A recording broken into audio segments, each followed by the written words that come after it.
Oh, I'm not being serious. no, you're not. You're very clearly not. No. No. It's actually also better than Blu-ray.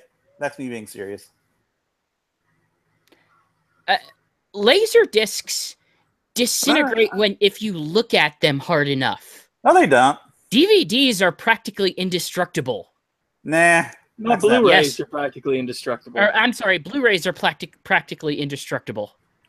Yeah, I mean, I still get people ask, "Oh, do you want us to add a little insurance to your Blu-ray or to your video game?" I'm like, "Are you kidding? I could scratch this thing with a razor blade and it would still be fine."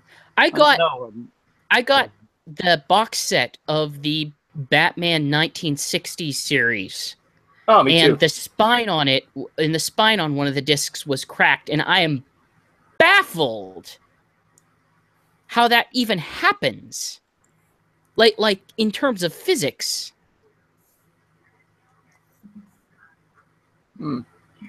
Knuckles is so good.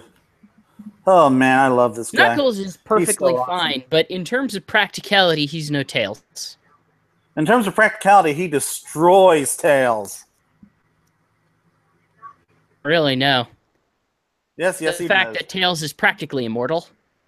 I mean, yeah, sure, if he's playing second fiddle to Sonic, but you know who else is immortal when he's playing second fiddle to Sonic? Knuckles. Yeah, but Knuckles has to be unlocked. Yeah, because he's too good to just be given away for free. So you're saying he's a more expensive whore? No, I'm saying he is a high-dollar partner. Yeah, so he's an expensive whore, is what you're saying. He's not a whore! Knuckles is not a whore, Chris. You take that back. I mean, the fervor at which you're defending it is not helping your case. Well, that's how he advertises himself, too. Here he comes, rougher than the rest of them. Exactly. Because he is rough and tough. He's rough and tough, Jason. Can't say that about Tails. Tails is frail. I can. No, you can't. Sure I can. Nah. Tails is stupid. Sonic Boom disagrees. Okay, I don't mean like... He's stupid in other ways. Also, Sonic 3 disagrees. Sonic Triple Trouble disagrees. Sonic Advance 2 disagrees. I forgot to add Sonic Boom. I don't see why you have all the Sonics gone off. I don't see why you got a problem with Knuckles being so trusting of people. I don't see why you got to bring that up, Chris. Hey, it's not my fault that you're bringing a pen to a knife war. You're very mean.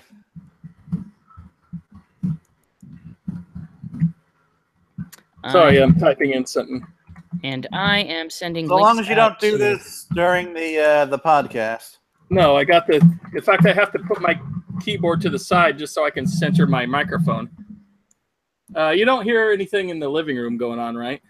Not at the moment, no. Okay, Nope. good, because I have to have the door open, or else I'm suffocating to death in here, even with my fan on full tilt. You told us. And yeah, I'm just ready to go whenever you guys are. Fuck noodles. Okay. I'm just playing Stardust Speedway with Knuckles. I'm just trying to beat the game with Knuckles. I got Supersonic, but then I couldn't beat the final boss because I ran. Really? I beat the final boss. So we're gonna spoil the fuck out of this. Like, well. Oh yeah, that's okay. You could. Yeah, that's one thing you got to warn you. I know everything about the endings and everything, so we could spoil everything. I mean, I haven't technically seen them, but I don't. I know of them. Yeah.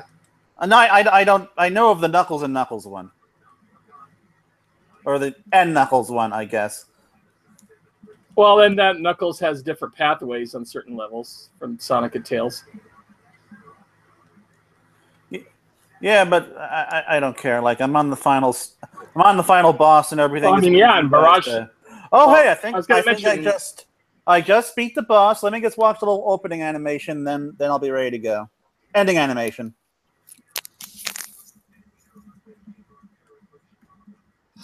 Yeah, Mirage Zone Act. I think it is 1. Knuckles gets an entirely new level all on his own with new music. But I'll be mentioning that on the show.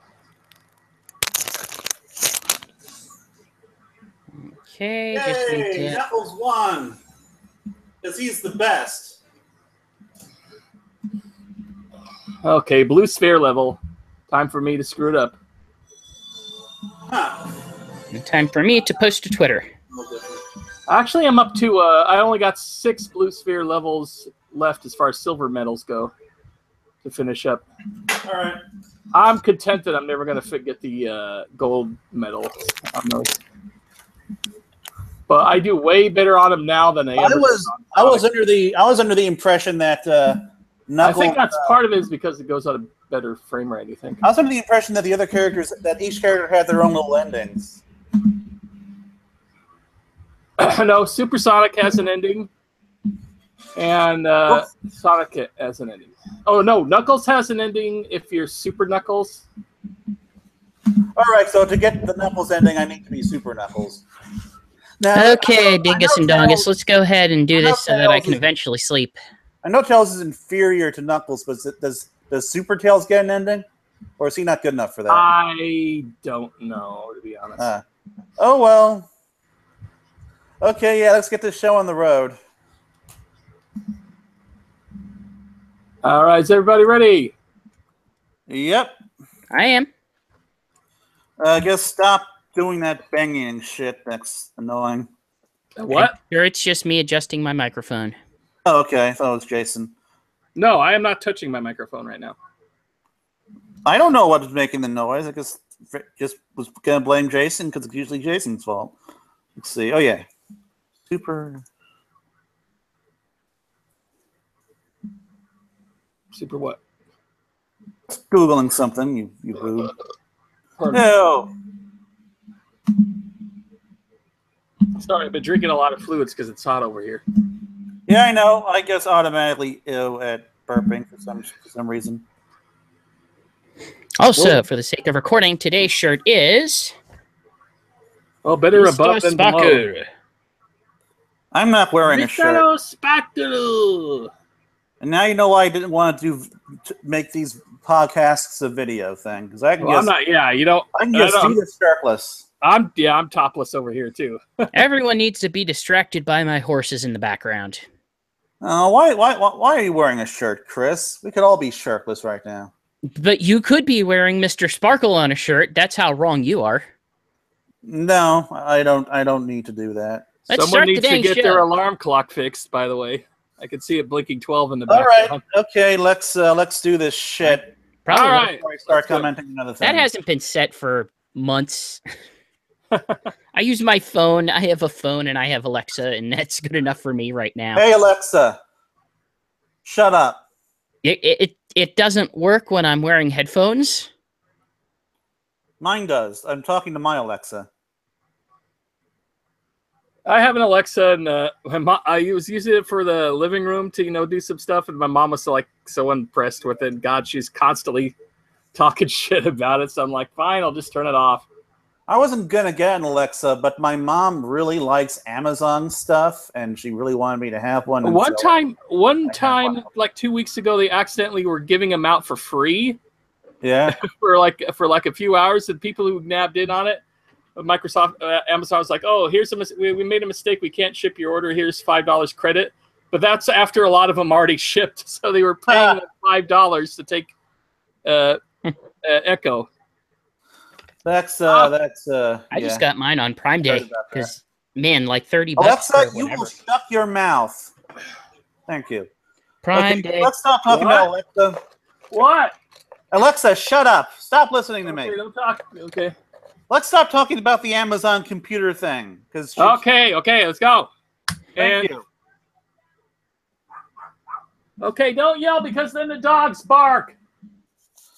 What is she yelling about? Okay, Jason. I'm turning the volume down. I'm like, yeah, don't yell because then my dog Chico yells at everything. Starts barking. Jason, thank your mother. Thank all your right, mother, all right. Jason.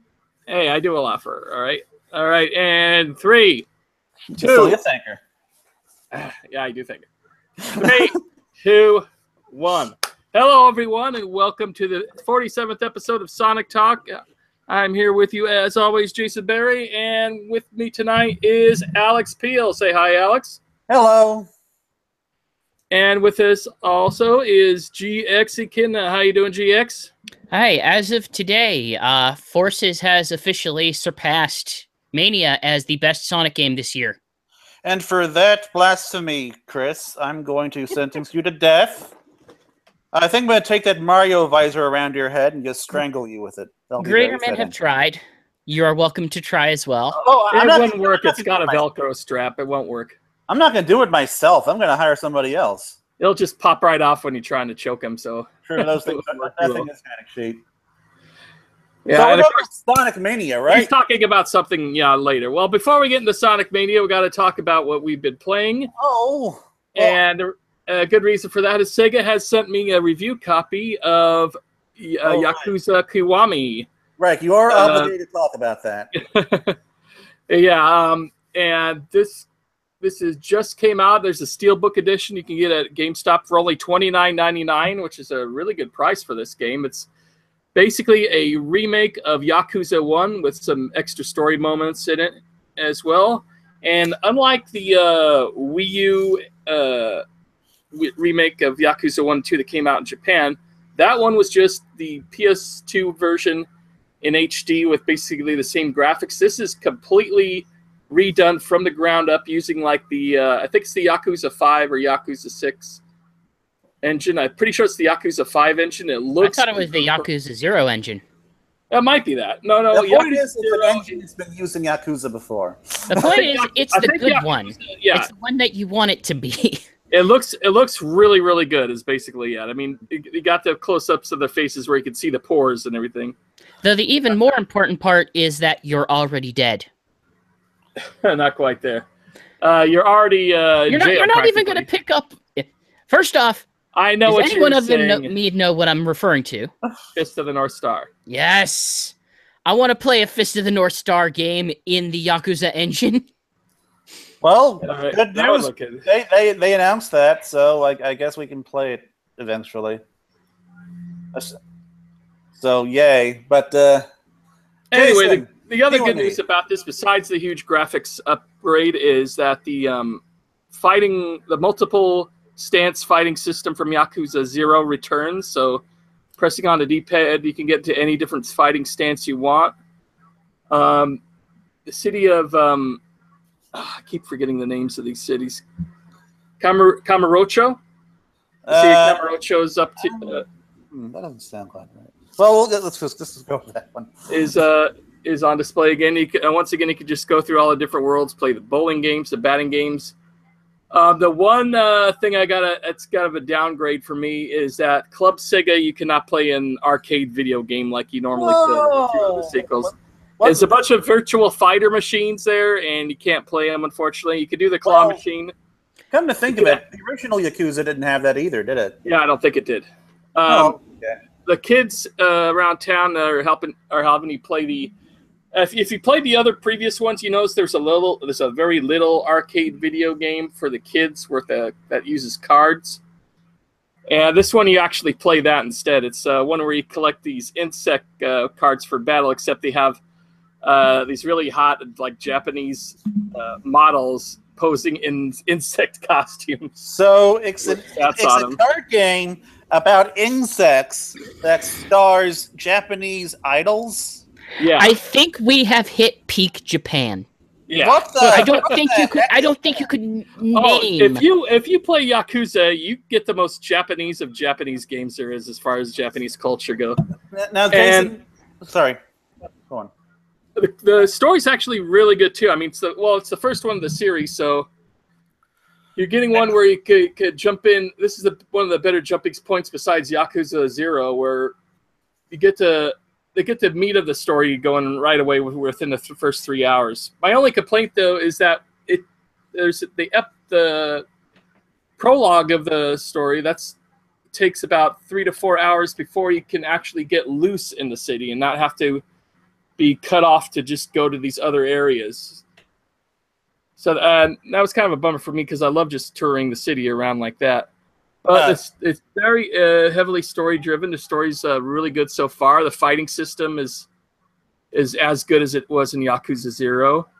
So that means it's way better than the original then.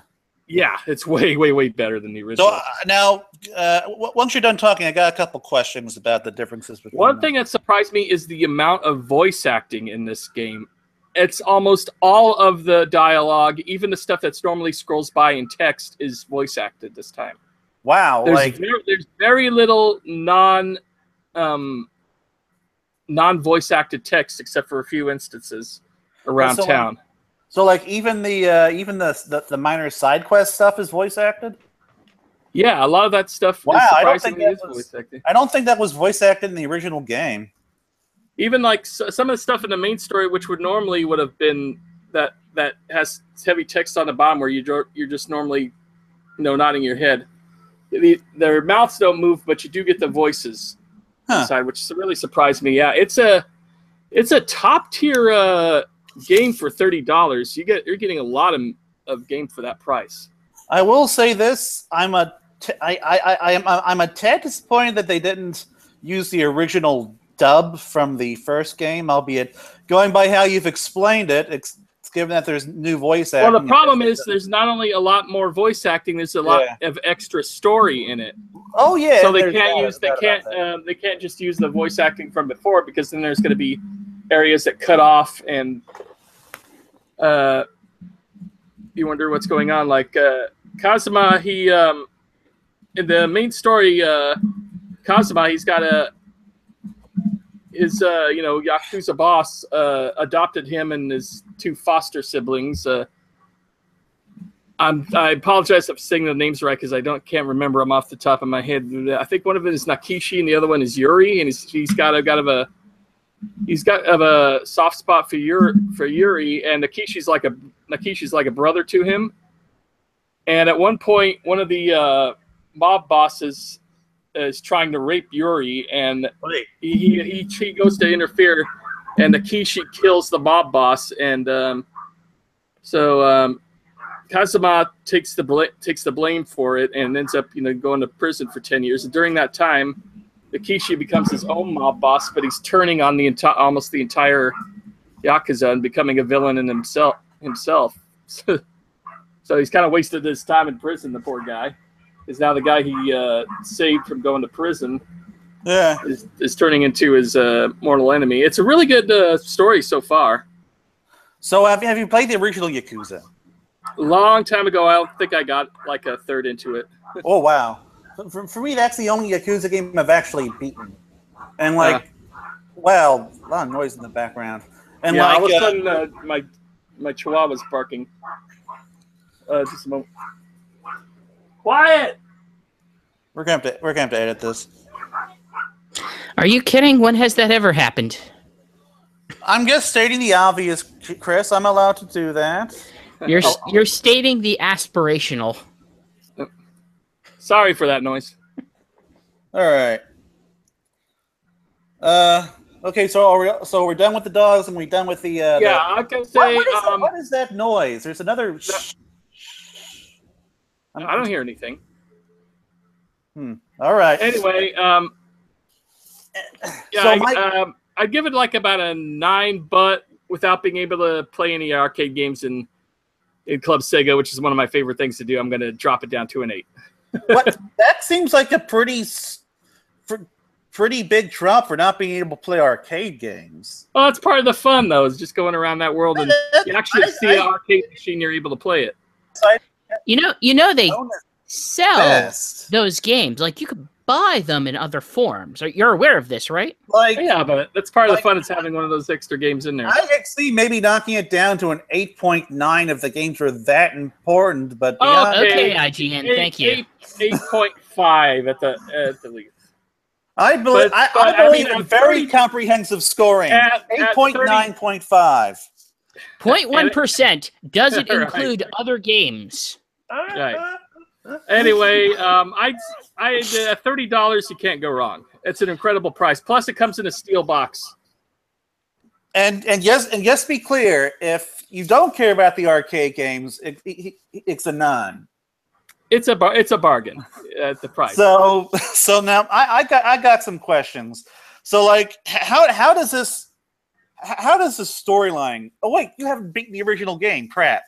I can't. Okay. Well, I already told you there is extras that weren't in the extra original storyline that helps. Like, if the extra storyline felt superfluous, or if it like shed new light on. No, it does. Yeah, it sheds new light on the main, brother that betrayed you, and and how he went down that road because he's just didn't get any respect from the other Yakuzas and stuff. Yeah. So the Yakuzas. Sorry, but so the fighting system. They didn't have a lot of respect for him because he wasn't as tough as others. But yeah, the as far as the fighting system's really good in this one. It's really excellent. For me, like I don't know if I've talked about Yakuza on here before, but for me, the original game, like the storyline and the voice acting were the two best parts of that game. Like it probably stands as one of the best English productions Sega has ever done, in my opinion. So yeah, that's another shame is that you couldn't play in English, but obviously with the additional story elements you couldn't. I mean, you know what? I will take Japanese subtitles over never getting the games. Right. I will gladly take that. Well, no, he wouldn't even have half of these Yakuza games without. So how are the graphics? English subtitles. How are the graphics? Oh my God, they're excellent. It's shocking how good it looks.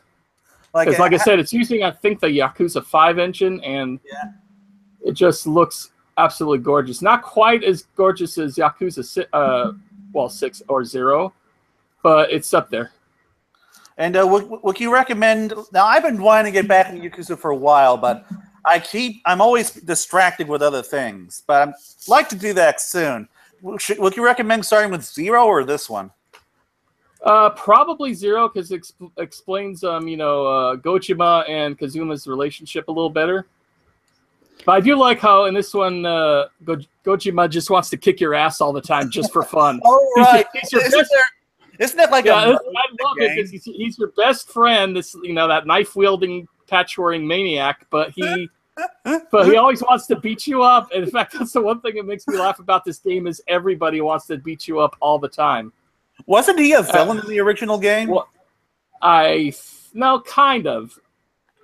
I think he was friends with him, but he was a friend who wanted to kick your ass all the time, just for the hell of it. But I know in this one, but I think he does go against you because you're accused of killing your own mob boss who raised you like a son, like a father and son. But it was a sniper from the distance, and so everyone thinks you're a killer. I know in this. So if you go anywhere close to his building, he comes out and fights you. I know in this one there's like an entire mode where he can like or he's like hiding around every corner. He just constantly pops out. And the one thing that happens. Everyone wants to kick your ass in this game. That's all it is you wandering around. You're trying to be the nicest guy possible, and everybody wants to kick your ass constantly. But I will say this: I really enjoyed is that the difficulty has been ramped up from the previous ones. The problem I had is, especially in the first ones, you were just getting mobbed. But now, once you get out of prison, Gojima notices how soft you've become, and so the important part of fighting Gojima is that it helps with your fourth style, which is Dragon, which is your original fighting style, which you've lost. It's kind of like Metroid, where you're kind of gaining that back up. Yeah, by helping fight Gojima, because Gojima, except for certain areas, he can kind of kick your butt pretty easy. So after 10 years of being in prison, you've gone soft, and now you're building yourself up again. So it's a nice bit of challenge to it. I was barely surviving certain areas because it took a while before you could just go and buy the what do they call it, the taurine and the toughness Z, it's called. The stuff that gives you health and gives you stamina. It takes a while before you can actually get that stuff. So I was getting almost killed left and right. Wow. Because my health energy was going down. It sounds more difficult than the original game. It sounds it's about as difficult as the original game. That's my one thing I like about this one over the other ones. The other ones have gotten a little bit soft as far as difficulty, and this one was a bit more of a challenge. By the way, I think you've been calling him Gojima. His name is Goro Majima, I think. Majima. I'm sorry, I get those names mixed up so much. All right. I'm terrible at the Japanese names. So Especially because is there anything else you want to talk about? Especially since what's his name is Kiryu Kazama, and his boss is Kazuma, with a U and an A, and that's I was just getting confused the whole time. I was looking at their names, but yeah, that's about it. I really recommend it, especially at $29.99. You can't go wrong with that price. That's especially with the amount of content you're getting out of that game. Chris, you got any questions? Not really. I mean, I'm looking forward to it. I just don't have the time, and I need to finish 0. Yeah, I need to do 0. Oh, so Yakuza 9.56 out of 10. I'd say 8.5. And has anyone here actually played Mario Rabbids Kingdom Battle? I have. I haven't. So don't do any plot spoilers, guys. Oh my god! Well, it actually does have a plot. Spoilers of Mario and Rabbids. My guess is that it does have Mario more plot than most Mario games. I'll give it that.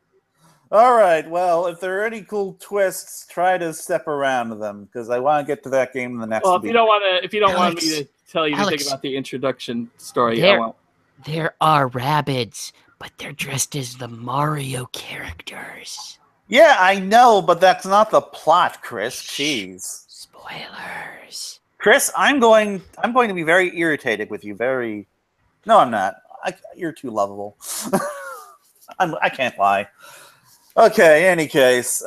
So has anyone aside from Jason played Kingdom Battle? Chris, have you played Kingdom Battle? I am unfortunately in money hoarding mode aside from buying board games, and I get my 3D printer this month. Yay! So I unfortunately, until that happens, I don't think I could get Yakuza. I don't think I could get Mario and Rabbids. I don't think I could even get Azure Striker Gunvolt collection, which I also want. Have you been playing anything lately? I played some stuff over vacation. I finished up Mania, which will be the main discussion. I finished up Ever Oasis, so I'm very happy with that. It's a game I like enough that I've played a significant amount of the post-game stuff. Huh. I will comment that Ever Oasis is a great game if you want... it's really good at laying out what you can do next. And if you have something that you want to craft, it'll tell you, go to this place and kill this enemy, and it will get you the material you need. That kind of thing. If you have a mission, it'll tell you where and when and how. The one big complaint I'm kind of having with it, and there's only so much I can complain about it because it's post-game stuff, is that there are 4 late-game sections called the Labyrinths, which are more or less like, we'll say, procedurally generated dungeons in the game that are mostly about, here's a room, there's one button that will open the door and 3 other buttons that will unleash enemies. Here's maybe 2 doors, one of them leads to a heal, that kind of stuff. Unfortunately, there are some items that you can only get exclusively in there, and that leads to a lot of random chance if you'll encounter those enemies or not. You can kind of influence it by getting certain items in the game and using them, but if you're on a mission where you have to beat this boss, and this boss is in this labyrinth, and it's going to be of random chance whether you get that boss or not. Wow. That can be irritating. That sounds very irritating. I can get through it enough that once you're of a high enough level, you can accomplish it more quickly, and I've gotten some pretty high-level gear that I can do it, but with the game establishing a very set... with the game giving you so much information and then introducing a section where everything is randomly generated and asking you to accomplish something in it, it just kind of feels like a weird disconnect that I'm not super happy with, but I can deal with it because I still like the core of the game. So take that as you will. It's still basically Zelda meets Secret of Mana meets Xenoblade Chronicles X or something. Sounds like an interesting combination. And then I've also been playing Metroid Zero Mission for another project, which will be next week. So, am I going to say anything about Mario plus Rabbids Kingdom Battle, or do you want to save that for next show? Sure. Because I played through there's an introductory world to get you used to the basic mechanics of the game, and then there's world 1 to 1-8, where you have a bunch of different small battles, and then the main boss. And it's a really, really good game. I'm surprised how well detailed it is. Graphics look incredible. I love the modeling on it. Good character design, and it's just a breath of fresh air because it's something with Mario that's so drastically different from anything you've played with him. I love hearing you say good character design because I have been... everyone has had a lot of the same sentiment. I guess I'm going to establish this right here. What is your... Prior to this game, what was your attitude towards the Rabbids? I thought they were just okay, mostly for kids and mostly like party game stuff. I did like the original Rayman Raving Rabbids on Wii U. Other than that, I didn't really care too much for them, except they were like minions, only not really that funny. and they didn't really have as many individual personalities. So that's something I like about this, is that it's like I have the Peach Rabbit and the Luigi Rabbit and the Mario one and the others. They have their own kind of personality quirk to them now. And that makes them, more funny, more enjoyable, I think. And part of it, minor spoilers, is that things are between the Rabbids and Mario world are getting kind of merged because of a machine, which I won't mention too much of. Because of Ubisoft and their evilness. No, but it's not the kind of game you'd expect that stars Rabbids. I mean, Mario maybe. Because you've had Super Mario RPG and those kind of games, but Rabbids, when I heard Mario and Rabbids, I was instantly expecting party game when you heard about it first at E3, and which I kind of find funny because everyone remembers the initial Wii game, but nobody, and I mean nobody, and obviously sales justify this, nobody at all remembers Rabbids Go Home, which was a Michel Ancel game, which was very good. I enjoyed that game very much, and it's why... I think I remember that game. It's one of the reasons why I probably don't have the same attitude towards the Rabbids as other people do, is because that was a fun game. I remember it. I like it. I also maybe don't necessarily have the same abject hatred of minions that other people do.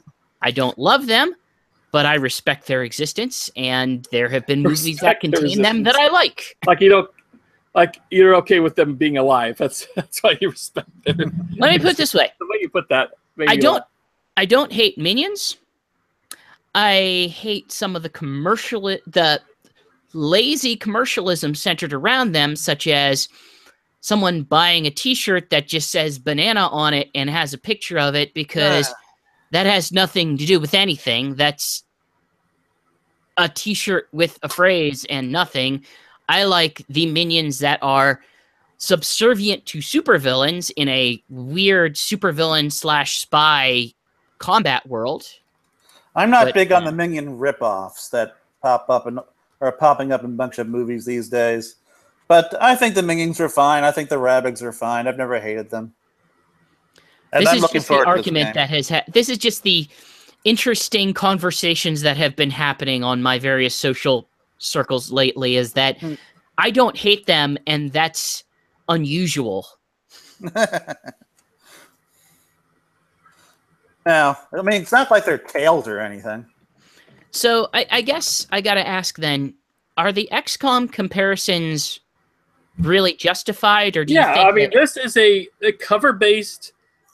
A turn-based, cover-based strategy shooter RPG, which is amazing to think about. I mean, because you have different silly guns and laser guns to use against your enemies, along with drones that you can put out and circle around and hit them with.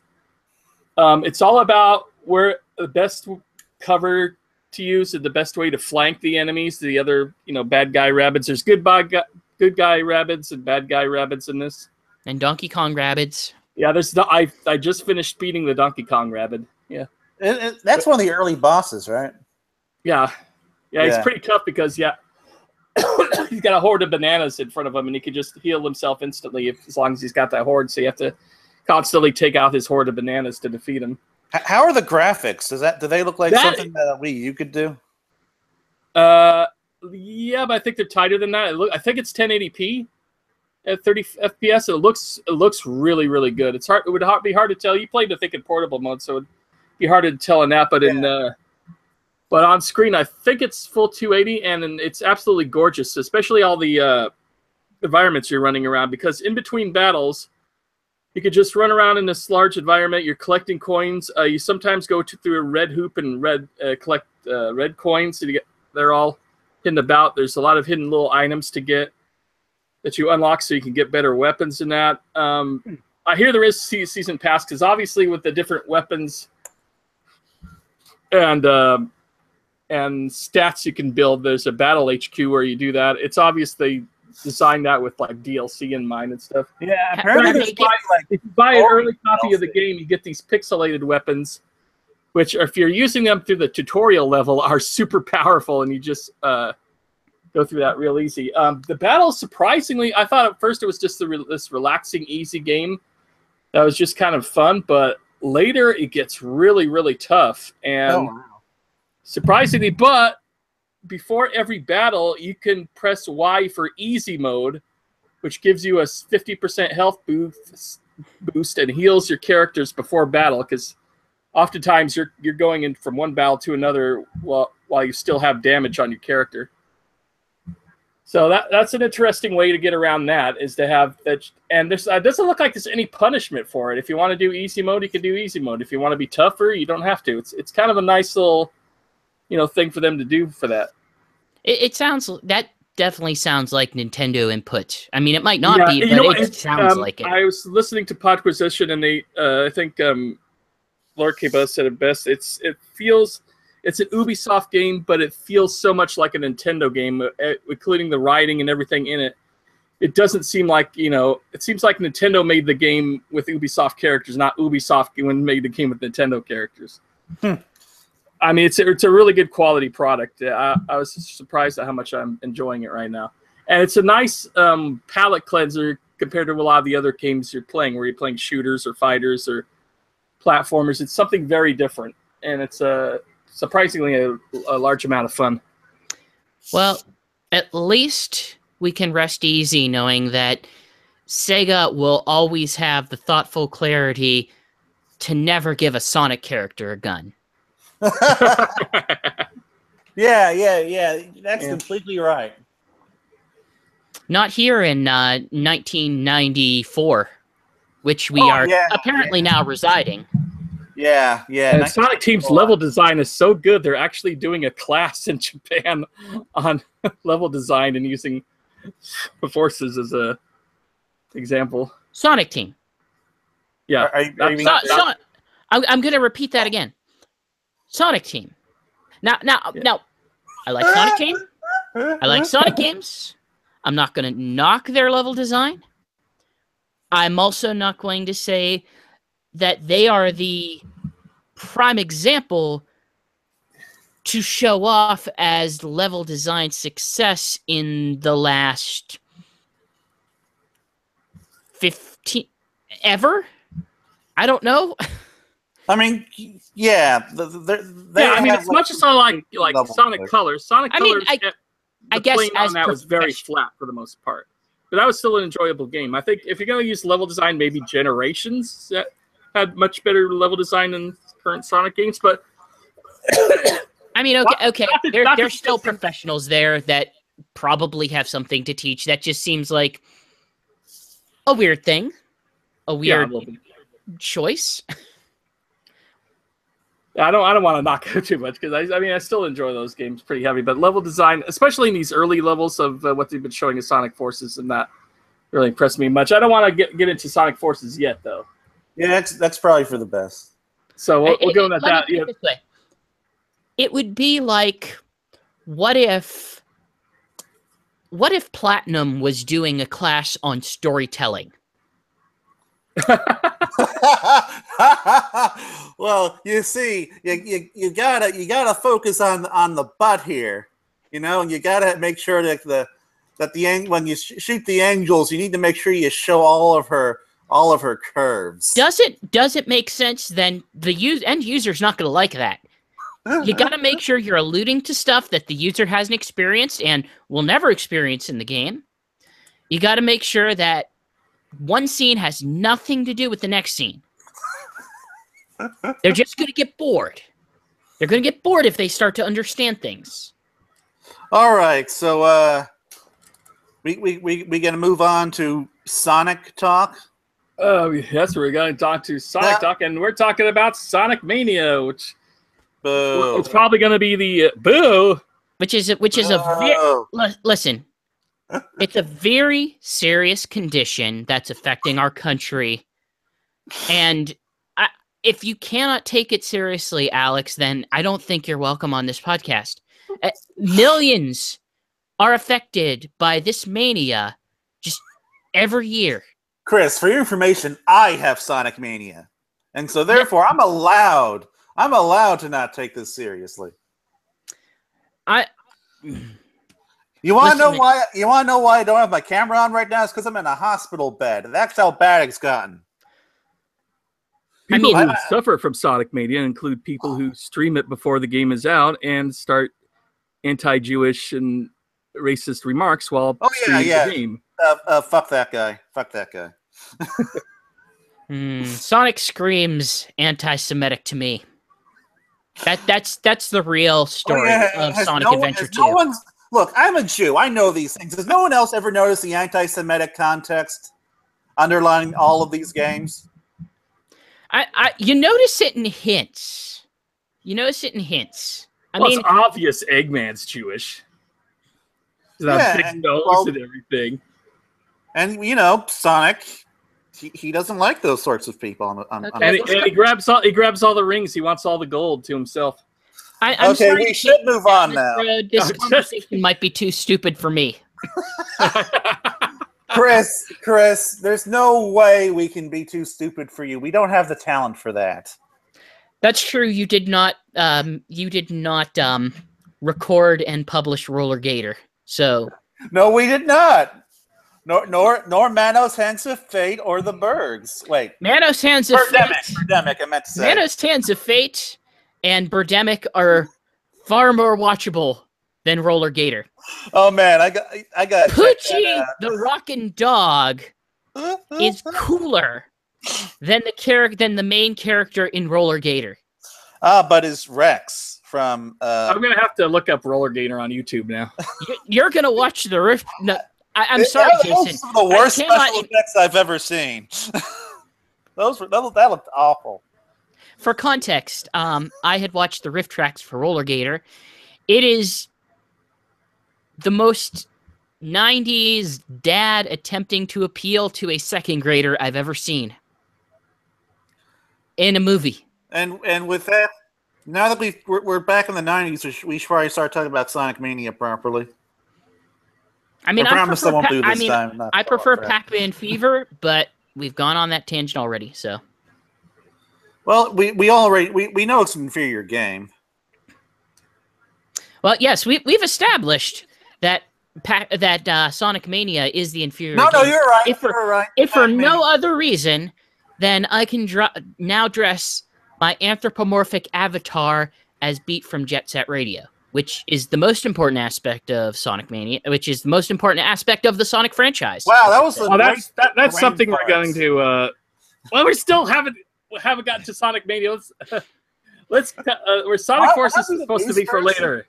Want to do the news first? I guess we're gonna have to, because he wants to talk about that so much. Okay, well, Sonic Mania, but it didn't happen on when last time I recorded this, but as it came out, like days before it came out, they announced that Sonic Mania was going to have to be delayed for 2 weeks before it hit PC, which it just hit. We're recording this on a Thursday, the 31st, which it'll probably be September 5th or so by the time you hear this. Okay. Yeah, and it hit on the August 29th at noon, and they found out by surprise there's DRM in the game from Always unlock Nuvo. That Sonic Mania was too retro. They needed something to remind people that that's actually a game being made in 2017 on a PC. It's a $20 game that came about because of modders who got so good at modding classic games. Not modding. They weren't that. They didn't mod. They're out. They made their own. Sorry, I apologize. They made their own fan games with their own engine from the ground up. Sorry, but I would say the modding community is kind of a start base for that kind of fan creation. Let's be 100% fair here. Did those developers opt for that DRC? No. Okay. I think that's something. Don't blame the developers. Don't blame Aaron Weber. I think this came from a much higher, authority. Yeah, these sorts of decisions usually do. And I'll say one thing that's been updated. You can now play this offline if you choose, which is good because I like to have a Sonic collection on my PC. So when I take it to events like Sonic Revolution, people could just play, the entirety of the Sonic franchise as they will.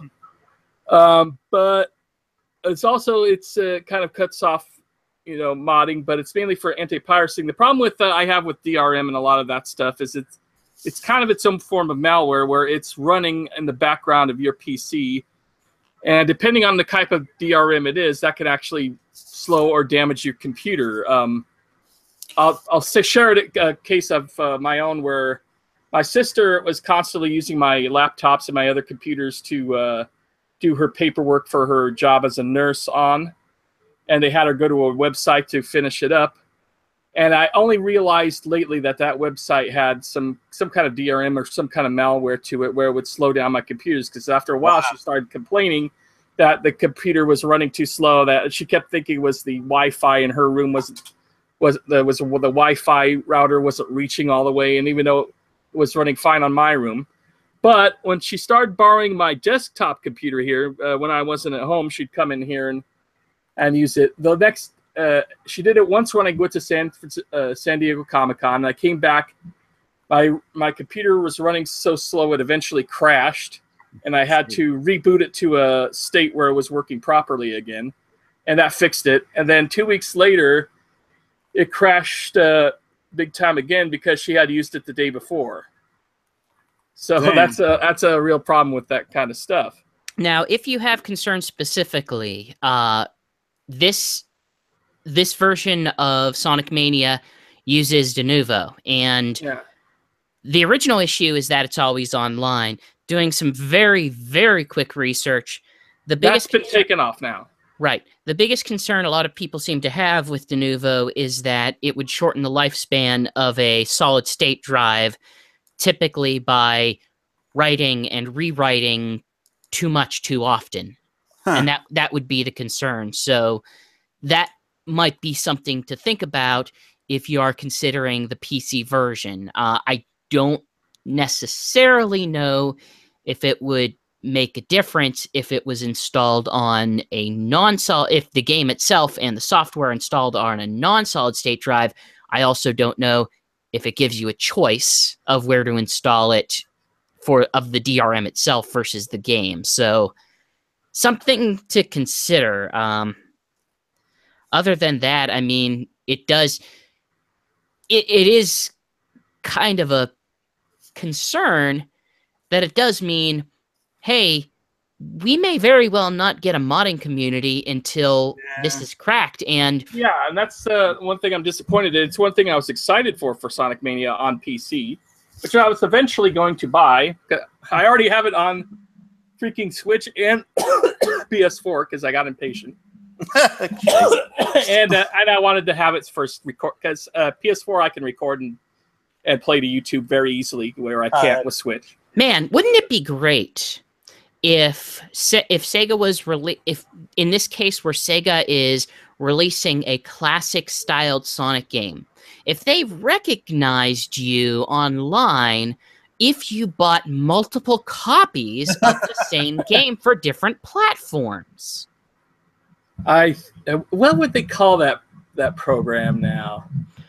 I don't know, but if they were, I know you guys are referencing something, but I don't remember what it is. I forget the name of it, but it happened. It's for Sonic 4. Oh, Sonic 4 Episode 2, right? No, Sonic 4 Episode 1. They wanted you to buy it on as many platforms as you could. Huh. It was so bad, and so anti-consumer.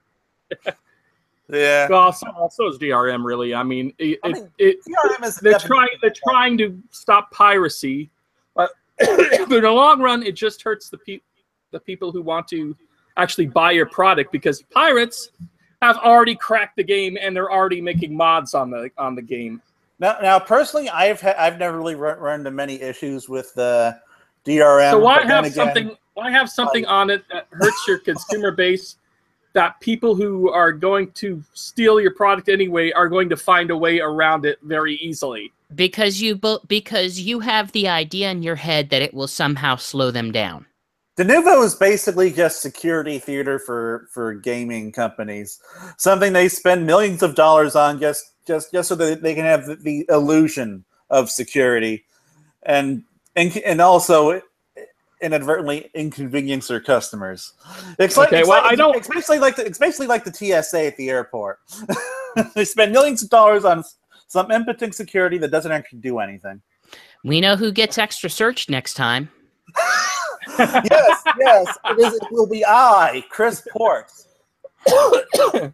One thing I don't want to make it sound completely negative on Sonic Mania for PC. The one good thing is they did make some improvements. They fixed some of the bugs, which there are a lot of bugs in this game, some of which have actually helped me instead of hurt me. But they have fixed some bugs, and they put it, and once you collect all 7 emeralds, if you want to be Sonic but you want to still have that charge boost, or what's the extra? It's the drop dash. Drop dash. Thank you. Oh my god, I couldn't remember the name. If you still want to have the drop dash without turning into Supersonic, they put Supersonic on an extra button. This is going to be an update that's going to come to the consoles soon, but it's already available on the PC. So that's a bit of a bonus there. Now, I do need to say this. I don't have the PC version, but my roommate Corey got it, and he had some weird issues with his controller. I don't remember if it was this. Well, yeah, that's another news thing. There is some poor controller support. It doesn't support a lot of different controllers. Well, he was able to get it to work, but basically, like when he would press right, it would go right twice and stuff like that, and it was just very, very imprecise glitchy controls, and he had to go into settings to fix it. So I was able to fix it at least, but it's having some issues with certain controllers. But thankfully, that's something that's not Denuvo or DRM based. That's something they'll patch in the future, so it's not anything to worry about too much. So tag mode in Sonic Forces. I like the idea. Something that we can do when I'm with you. You're not I enjoy that song. I enjoy that song. I'm glad that's actually in the game. Fell to the battle's won. That's how it's done. I have no idea what you're doing. I apparently must have missed a trailer. Double boost. He is singing in the trailer for half the level. You are running in a straight freaking line, barely moving from side to side. Sonic's next to you. Eventually, you guys decide to do this maneuver like the Mega Powers Unite, like Macho Man and Hulk Hogan, where you're rapidly pressing the square button to grab each other's hand and then run down the field, still in a straight line, collecting perfectly aligned rings that are 10 by 10 grid along the way and boosting through robots. When we were talking about poor level design, this right here, for the first half of this level, you are just running in a straight line, except you suddenly get this extra boost mode when you're tagging with Sonic, because you're both playing together. So I would like to bring up the following question. Yeah. Do you think this is real, or do you think it was done for the sake of showing off in a trailer? Well, it wasn't in a trailer. It was at Gamescom. It was a level from the game. Jason kind of stumbled into this. Basically, tag mode is something that they showed off as just a fully played level, and the level design is fairly simplistic. It looks kind of early, like the other level that they've shown off. That's the one problem I'm having with this game is they keep showing levels that are super early in the game, and it makes the game look very, very shallow as far as level design. I mean, I'm sure later in the game it's better, but right now it just looks incredibly shallow as far as level design. But Chris, have you not seen tag mode? I haven't, but I don't know. I will say it gets better once. I find it funny that you're describing it as this early level in the game feels kind of shallow, because historically that's not what Sonic games have been. They've usually really, really, really focused on the first level of the game because that was the big marketing push. Well, the early game, the early levels of the generations and colors did tend to be pretty straightforward. Now, part of this could be just for what they're showing off at like conventions and stuff. They just want to get these 1 to 2 minute levels through, and it's possible that they've edited them down, whittled them down considerably. Like when you're playing Mirage Saloon Act 2 at E3, yeah. No boss battle. No boss battle at the end. You just drop to the floor and then go right. You're not fighting Naked Bean and what have you. And so for this, it's all the levels are just like 1 to 2 minutes each, which is like even incredibly short, even for a Sonic game. And I'm wondering if it's just that they're highly edited, which is I hope is the case, because this was possibly the most shallow of the levels I've seen so far. I mean, it's okay once they get into the pyramid and you're jumping around these gears for a little bit, and you see there's certain areas you can go to. If you have the boost mode, you could just kind of fly through the level. If you have the ring, I'm going to stop you there for a second. Let me just get through this.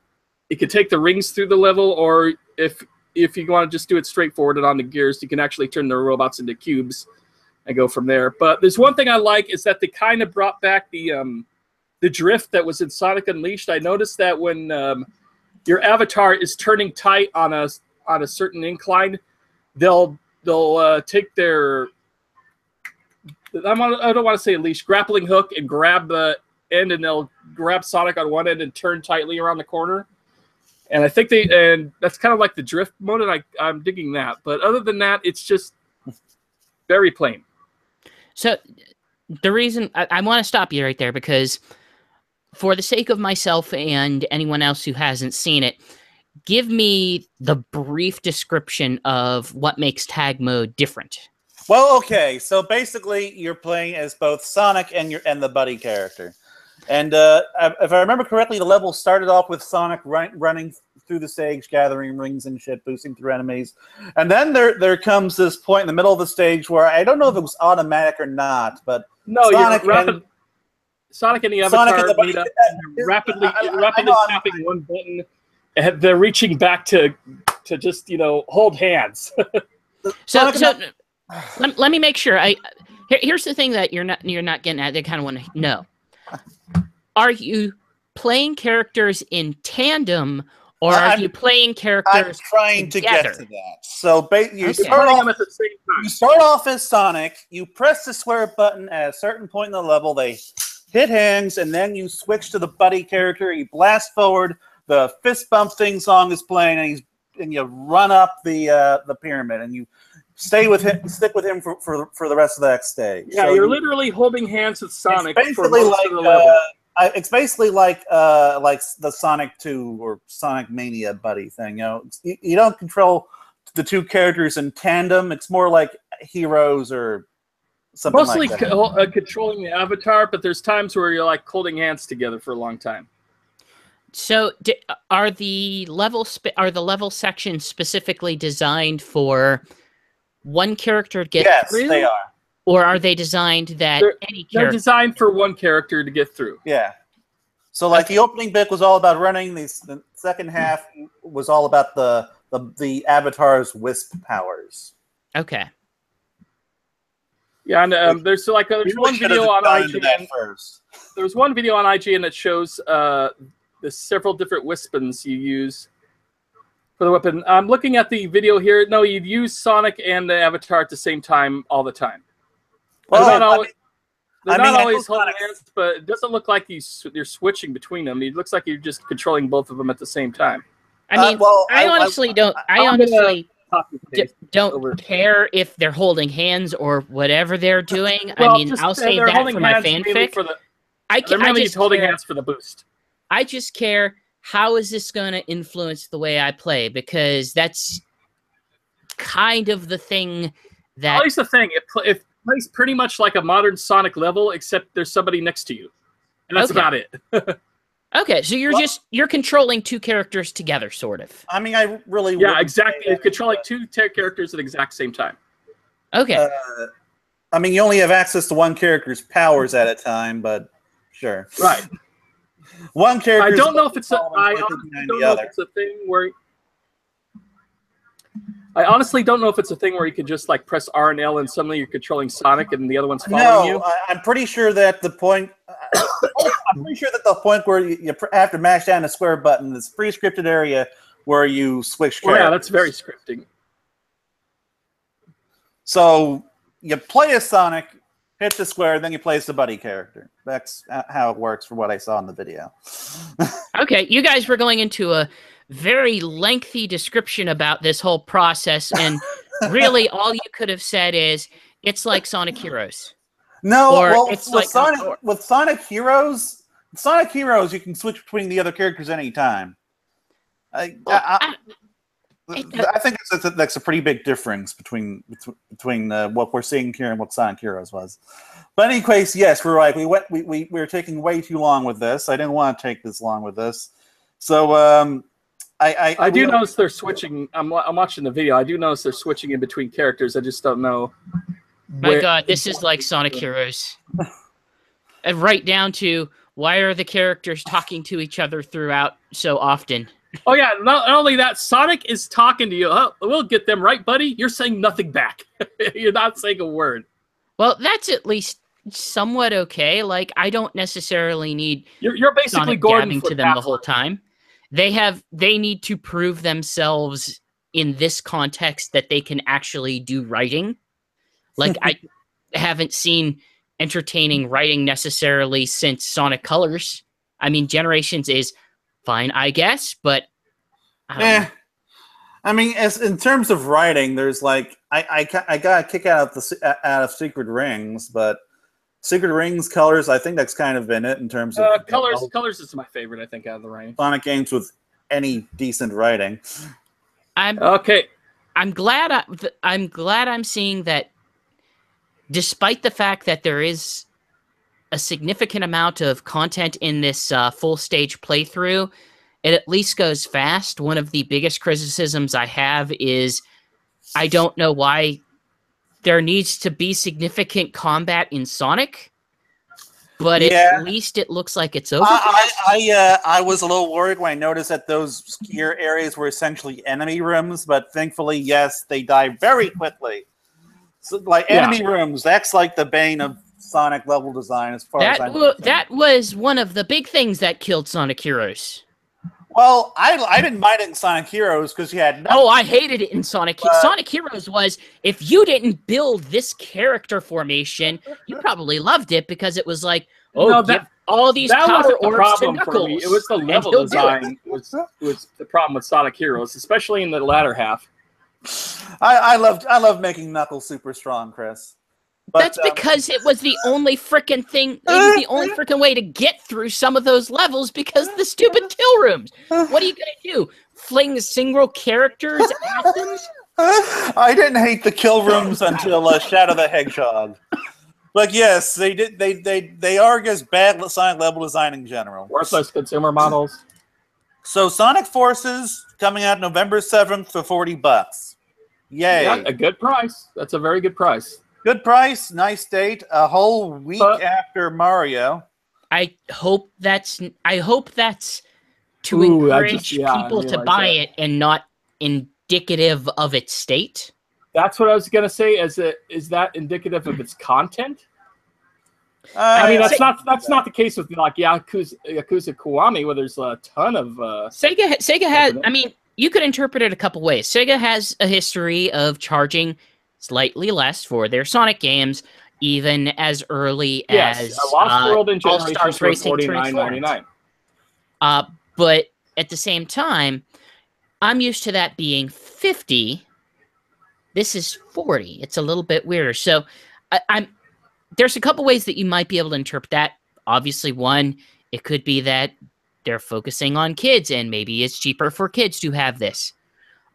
Second way, you could interpret it as maybe it doesn't have as high a budget as it might not be high budget. It might not be a whole lot of content. I mean, for all we know, maybe they're bolstering a lot of the content with you can get all these parts for your dudes. Here, make a bunch of dudes.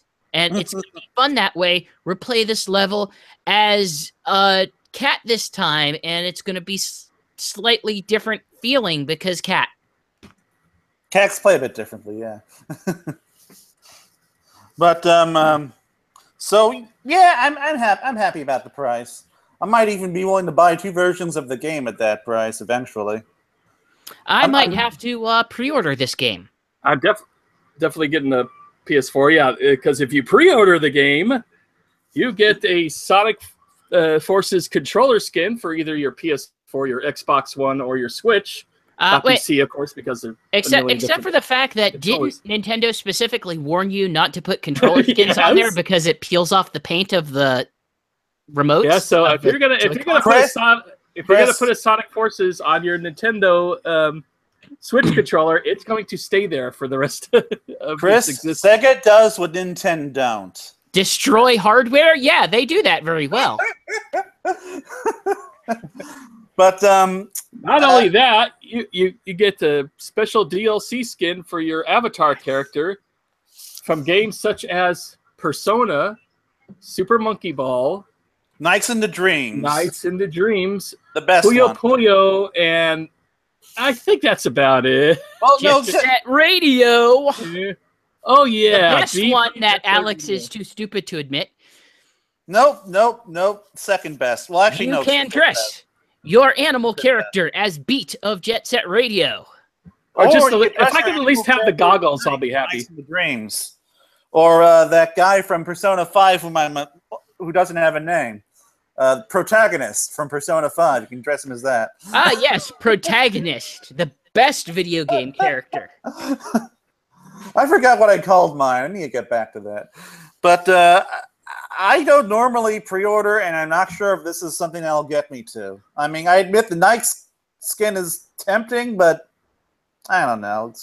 I'll pre-order because if I'm gonna get free stuff for getting a game I'm gonna get anyway. Well, I want to get the digital version, and I can't pre-order that. So that's fair. This is a case where I kind of don't care if I'm getting the digital or physical. I mean, I would very much like the extra things to dress my character up as other things because that sounds stupid, and the create a character sounds like my kind of stupid as well. So it's like chocolate and peanut butter, except both of them are stupid. I don't know. Oh man, it that sounds fun. Is tempting. That Nike's one is so gosh darn tempting. Nike's is so good. All y'all got to play some Nights into Dreams, yo. I played Nights into Dreams. It's the best don't game necessarily agree with your opinions on it, but sure. Although, if we're going to start talking about our opinions on a game, maybe we should start talking about that new game with the blue guy. It's causing kind of manias across the country. You know, it's very Mighty Gunvolt. No, two, which comes Mighty, out this next Mighty Tuesday. number 9. Shovel Knight. No, Mighty number 9. Why do you keep naming Mighty number 9 isn't blue. What are you talking about? He has lots of blue in his character. He's like a dumb silver thing who jumps in front of pizzas and insults anime fans. Hey, he didn't insult the anime fans. The narrator did. Don't put this on him. Deep Silver did because they know how to advertise a game. Isn't Deep Silver also? Oh God, they're doing Shenmue. Oh God, damn it! Deep Silver is the one problem company I wanted that to bring a camera is I wanted to do my Shenmue 3 impression where I'm just punching while staring out into space blankly without any expression on my face in defense of that, apparently the game doesn't have any facial animations right now. That's why the faces look so stiff. That game looks weird. I don't know about that. Even devoid of where it is at developmentally, obviously it's probably going to be exactly what you want, Alex, in that it is going to be another Shenmue, literally that. Yes. I am very curious to see how the rest of the world approaches that for as much as it may. They are going to not approach this with rose-tinted nostalgia goggles. Let me tell you, they're gonna. What the hell is this? This stiff-ass old shit. Yeah, this was the first and last time I'm doing a Kickstarter because it might still be good, but a lot of times Kickstarters end up massively disappointing. See Mighty Number 9. Look, I just want the third Shenmue. I love how the Kickstarters finally got their fake box and instruction manual for the game, and the instruction manual does not fit in the box. It's oh my God. big. We're seriously moving further away from Sonic Mania discussion. Okay, let's talk about that Sonic Mania game. I'm going to say this. Probably one of the best Sonic games. It's pretty good. It's a pretty good game. Quit kickstarting video games. Instead, kickstart board games and hardware and things like that, because you're more likely to be happier with the end result. I will say this. I've kickstarted a bunch of games, and I have gotten most of them, and I haven't hated any of them. I mean, in fairness, I didn't hate Mighty Number 9. I'm just kind of, it's fine. It's fine. And kickstart Rift Tracks because you get your money's worth. No. Yes. Sonic Mania is pretty good, guys. Oh, it's so good. Like, this is the first good Sonic Mania game in 23 years thing. It is the first good Sonic Mania game. I mean, Sonic game. It's bullshit. It's the most well-reviewed Sonic game in 15 years. The only one to beat it is Sonic Adventure 2, which, to be honest, hasn't aged that well over time. I think it's still pretty fun. But, yeah, it certainly it's the first good Sonic game since, at least since I guess I'll just admit that I'm alone in liking Lost World. The first good Sonic game since Generations. So about 6 years. First good Sonic game in 6 years. I like Lost World, but it's more of a 7 or 6.5. But yeah, I think it's at least as up there. It's up there with Generations. I think it's easily in my top maybe 3. I mean, I don't even know how to even compare that to these, because this game is literally Sonic 3 and Knuckles Extreme Mega Remix Edition. Like.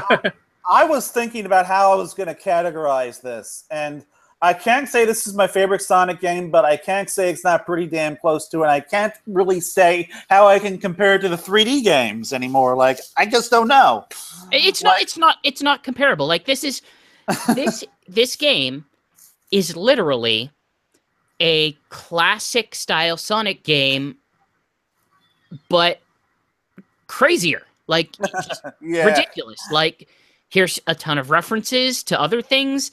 Here's a couple stages that we've just added weird stuff to. Here's a Puyo Puyo boss battle. Here's a freaking Puyo battle. What? I was baffled whenever I got there. It was like, okay, yeah, you've referenced all the things, and then I get to a boss battle with Bean and Bark. And that was like the second. How is that not heaven where you're getting into a boss battle with Knacky Bean and Bark? It's like, oh my God. I love that so much. It even had the classic thump from the Sonic and Knuckles fight in Sonic and Knuckles. You know, they even got that little sound effect right that I'm so nostalgic for in this character-on-character battle. Oh, That's like one of my favorite moments from the whole game was being able to fight these 3 obscure Sonic characters, and well, it was at best an okay boss battle, but just seeing them in the game, oh man, oh, it made me so gosh darn happy. One of my other favorites is in the final boss. I think it's the first or second boss battle in Hydra City Zone, where you're fighting in Eggman's machine, and it's the tables have turned. Oh my god, I love that so much. And attacking him. The poor guy's getting killed. Like, get over here, you fat fuck! I have like 2 decades of stress to let loose on you. I mean, it's obviously done by people who love the Sonic franchise and wanted to just make a big love letter to 16-bit classic Sonic, and they achieved it so well. Oh, It's a love letter. My game of the year. Forces. I mean, I'm sure Forces will be okay, but right now it looks like crap in comparison to this game. I wouldn't go that far, but so I guess I would put it.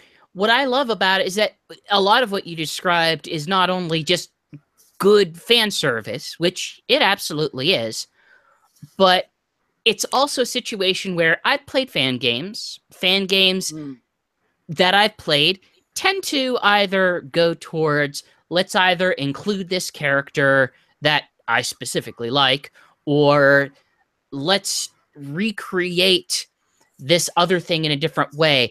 But this takes a very different philosophy to it, in that it takes something that you know that's very familiar, but it makes very unorthodox changes to it. A lot of levels just include these very off-the-wall, wacky gimmicks that that you would not expect from the original. Yeah, this is very much true of the Act 2s of the classic levels. Like, if you look at, aside from Hydra City. If you look at a lot of these levels side by side with their originals, up to a point they're pretty much exact, and then they kind of drift off. But Act 2 is mostly a complete remake, especially Chemical Plant Zone 2, where you're injecting the chemicals with this springy, bouncy, gelatin that just shoots you off. I love that level. I loved it so much. They include so many more mechanics built upon that kind of Sonic 3 and Knuckles style of gameplay, adding so many level elements to what could absolutely feel like, well, I'm just going through the same thing over again. It doesn't feel like that because they've changed it so much. And they're just like in the original Sonic games, there'd like maybe be 2 at level gimmicks per stage that kind of change things up. In this game, there's like either they take one and just do loads of crazy shit with it, or they like have 3, 4 level gimmicks in a stage that can completely change how you move around in that stage. The final level is pretty much an original level, but they take the magnetic orbs from the bonus levels of Sonic 3 and make them a travel. Oh experience. Man, yeah, that was crazy. And that's what I love about this game, is it's not only you're getting like all these classic levels remixed, but they're taking elements from other Sonic classic levels, certain gimmicks, and adding to it to make it a whole original experience. And sorry, go on. No, that's it. Oh, Chris was about to say something. I was just gonna say, it's not merely fan service. It's far and wide-reaching fan service built upon legitimate gameplay, which is more important. That is built upon this very solid standard Sonic gameplay, and it all just works. It's easily one of the most creative Sonic games since the Genesis era, and I don't say that lightly. Like, this is the kind of creativity and interpretation that you might see in a Nintendo EAD Mario game. That's high. Now that is high praise. It is, especially given what they did in the Galaxy games. My favorite stage in this whole game is probably the press garden stages, where it's like. So press garden comes from the fact that it's this weird mix between a Japanese garden and a printing press. I don't know where they got this idea. Yeah, it's weird because when you play the game, those two levels, they don't feel the same. They feel like two different levels that just happen to be side by side and have the same color scheme. And so like you've got all these rollers that you can bounce around on. You've got trees you can send into a tree shredder, and then you've got this ice gimmick. And like in the Sonic 3 the ice cap zone, like when you get frozen, and that was a punishment. But in this game, you basically, when you get frozen, you can basically use that to destroy enemies, to get through barriers. It's a tool. Or in my case, completely skip a boss. Oh, you skipped a boss? Yes, because there's a glitch where if you're playing as Sonic and Tails, and right at the end you get frozen, and Tails hits the right giant log just before Sonic does. That log disappears, and I don't have to fight Heavy Shinobi at all. I just ran over, hit the box to release the animals, and the level was over. I never touched them. And it's like, so they took this familiar element and just did something completely crazy with it, and it's just indicative of just how smart this whole game is. Like, you just don't see this kind of level design in side-scrolling platformers in general these days. Go on, Chris. To give another example, one of the returning stages is Oil Ocean Zone. Ooh, I hated that stage and loved it. Sorry, go on. And in Sonic 2, in which Oil Ocean appeared, there was no Sonic 3 Sonic and Knuckles Fire Shield. Well, now they've added that to this game. Oh, that's okay. And anytime that you have the Fire Shield and jump into an oil or an oil-covered section, it just sprays fire out of each side of you and just ignites everything because you're on a frickin' ocean of oil. And that is such a wonderful touch. I'm not sure if that had any gameplay benefits. It's just so cool. It kills enemies. Well, it does. Or even in Green Hill Zone, if you get the Fire Shield, you can go back to the wooden bridge with the spikes, and it will completely be engulfed in flames, and you could drop below, and there's extra boxes down below. They added a magnetic element in Flying Battery Zone, where if you had the magnet shield, anytime that the magnets up above would ignite, it would actually pull you up and allow you to walk on the ceiling as long as that ceiling's magnetized. And in addition to that, the electric shield can also be used to traverse whole areas. If you hit, and I think it's in the final stage, there are these two little electric prongs where the electric current goes up, and you can ride the current. That's just so cool. Now, this creativity also expanded over into the boss battles. Now, I do think the boss battles, they weren't all great. No, they're absolutely inconsistent. They're very visually fun to look at. They are very creatively designed. A lot of them do play towards fan service. A lot of them are plays on, here's the boss in the original thing, here's the way that we have adjusted or changed it. I will agree, not all of them are super fun to play. But they can get quite creative. And I don't know if... I might just be a sucker for the gimmick. But my favorite boss battle in the game is probably the one where you're Mini Sonic fighting the Robotnik slot machine thing. And you're like, he's spitting out these miniature versions of bosses and Amy Rose and stuff. And so you're fighting all these mini bosses to fight the big boss. And it's just this neat little touch. Oh, yeah, the little Amy Rose boss grabs you and then you can't move it. Well, that, the original, I don't think Sonic Team would have done anything like this back in the 90s. And just, I love fighting that boss battle. It's probably my favorite part of the whole Metallic Madness zone. What I like is even as far as the story progression goes, the way you play Knuckles can be very different from the way you play Sonic and Tails. Oh, yeah. Knuckles, when you first play the game, Knuckles it starts off in a completely different area because he didn't ride in with Sonic and Tails. And he sees what happens, and he gets his own little section of the Green Hill Zone to start off with. And he also gets the better version of Mirage Saloon. Oh, and Mirage Saloon! Oh my God, he gets knocked off the plane. He gets an entire level, completely different from what Sonic and Tails got, plus his own really cool music that I'll be playing at the end of the show tonight for this episode.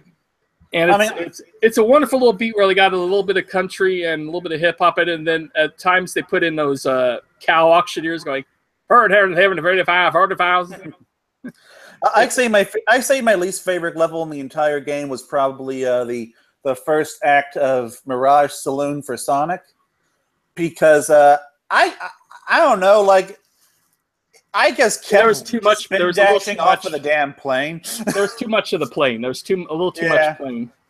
Like I do kind of have some nostalgia towards Sonic on top of the plane, but I just don't find that as fun as an actual full-on level of loopy-loops and stuff. So, Chris, like, what's your favorite boss battle in the game? That's real tough. I'm actually looking through right now, and I'm not a big fan of Mean Bean Machine, but when that popped up and I realized what exactly was going on, that was a very significant moment of me just looking at it cockeyed and trying to think, what are you doing to me? What is going on? What am I playing? And thankfully, it wasn't a hard game. Thankfully, no, it's not. It's like maybe a level 1 type of boss for that even I can set up some really basic combos and just dominate. But it took me so off guard that I think I really enjoyed that aspect of it. So, Mean Bean Machine then. It's hard for me to pick something that just kind of stuck out to me as much, even if I'm not the biggest Puyo fan. As much as I love Puyo Puyo Tetris, I have difficulty with Puyo, but it's just a situation where I love games that can make me laugh, games that can surprise me, and this was one of those games. I'm a little pissed off at one of my Facebook friends, Michael Peters II, who he's a good guy, but he posted a picture of the Mean Bean Machine boss before the game came out, and that really upset me because this would have been such a pleasant surprise. And in addition to that, you also had someone on the on Twitter also spoil something. I forget which one that was. Oh yeah, and they spoiled that. You know, I saw one picture of Bean. I didn't know they were the boss. I thought he was just in the game. But yeah, I was a little spoiled at that. I was still really shocked that I was able to, you know, fight all 3 of them. But this is that's probably my favorite boss battle of the ones. But this is why I was actually for the first time in a long time I was actually trying to avoid spoilers of something. Oh yeah, because you know normally a 60-bit that's going to surprise 60-bit 2D game you wouldn't expect much spoilers, but when it's this fan service heavy, you don't want to get any major spoilers. So, Chris, do you have a favorite level? That's again just a tough one. Like I had to look through and remind myself of all the levels because I've really only played through about 1.5 times. I have a lot of affection for... I actually, when I was younger, I had Sonic and Knuckles, but I didn't have Sonic 3, so I kind of have a lot of affection for Flying Battery Zone. That's kind of a big one for me. I know Press Gardens is just visually amazing. Like, it is a visually stunning stage whenever you're playing through it, and it has a lot of creative physics play in it that I really enjoy. Beyond that, I mean, it's just, I think I really do like some of the new stages to it. Part of me wishes for another game like this where all of it's new, but I know that that would require a lot more time. let's say, a lot of time and energy compared to what they do with this, even with as much as they've done to these stages. Well, I think this also plays it safe for that. It gives people a lot of the sense of the familiar while they're able to offer something new too. I think that on the road to side-scrolling 2D Sonic games, Sonic Mania is definitely probably the perfect first step towards making something like that. I have no doubt we're going to get more of these in the future. So, Jason, do you have a favorite stage? A favorite stage? I'm thinking maybe Mirage Saloon Act 2. I like the giant guns you get to shoot out of, plus the seltzer bottles where you get to run down those. Yeah. Surprisingly, I'm a bit of a fan of Metallic Madness because I didn't get to play much Sonic CD back in the day. I didn't really care for that, so getting to play it again, it felt brand new to me. Especially, of course, Act 2 is brand new. Yeah. But now that was a good stage too. We should talk also about the music by T. Lopes, which has been incredible. I love the music in this game. I love your work, T. Lopes. Oh my god! And then I was reading an interview about him, and I guess the boss battles for the Hard-Boiled Heavies was based off Cowboy Bebop and Jet Set Radio mix. Really? I believe that. I believe that 100%. Because those are my favorite boss music levels. The Eggman ones are just okay; they're pretty good. But yeah, Hard-Boiled Heavies is great. Those are great villains too. It's not like something like Infinite where it's got to be this overly edgy, thing that wants to destroy the world. There's just these adorable egg robos. They're all menacing. Well, I don't know. I'd say that the top Hard-Boiled Heavy is a little. He's got a little of the evil. Oh yeah, the Heavy King. You can only fight him when you're Supersonic. He's got a little of the evil final boss who betrays Eggman thing going for him. Like the whole final boss battle is basically the two of them fighting over a time stone. Well, it's for a Phantom. It's called a Phantom Ruby, and that. Phantom Ruby. That ties into the ending of the game a little bit. So if you haven't beaten the Supersonic, it's going to be a little bit of a spoiler because there's just one scene that was added, and that's if you defeat Heavy King and you'll have the Phantom Ruby. You see the same scenario with the what is it? The little planet with the chain, but instead of Knuckles, Tails, and Sonic all being there, it's just Knuckles and Tails, and Sonic is shooting off into another dimension thanks to the Phantom Ruby, and you see him make the same pose he makes when he enters the Sonic's world in Sonic Forces. So that's their tie to Sonic Forces. So Sonic Mania technically takes place right before. Yes, Sonic Mania is a prequel to Sonic Forces. You can both shut up right now about this stupid thing that you're saying that somehow any of it matters. Like, hey, Sonic games have continuity, Chris. I'm sorry, but they do. They have a lore, they have an established storyline, they have a timeline. Sure they do. So, we should probably discuss the special stages and the bonus stages. Am I the only person here who still likes Blue Sphere? I mean, you know what? I had really hated it at first. I think there's still too much of it in the game, but now I'm kind of addicted to going to this Blue Sphere stages to try to get the silver medals because I'm so close. I love those things, and I still do. I was terrible at them on Sonic 3, absolutely terrible. And I think the reason I'm better at this is that it's got a proper frame rate to it now. Because it wasn't always 60 frames per second. I don't think on Sonic 3 and Knuckles. I think it was actually 30, and that drop of frame rate could affect you so easily because you have to have a quick reaction time. And there's still times I accidentally turned the wrong way and hit a red bubble, or a red sphere.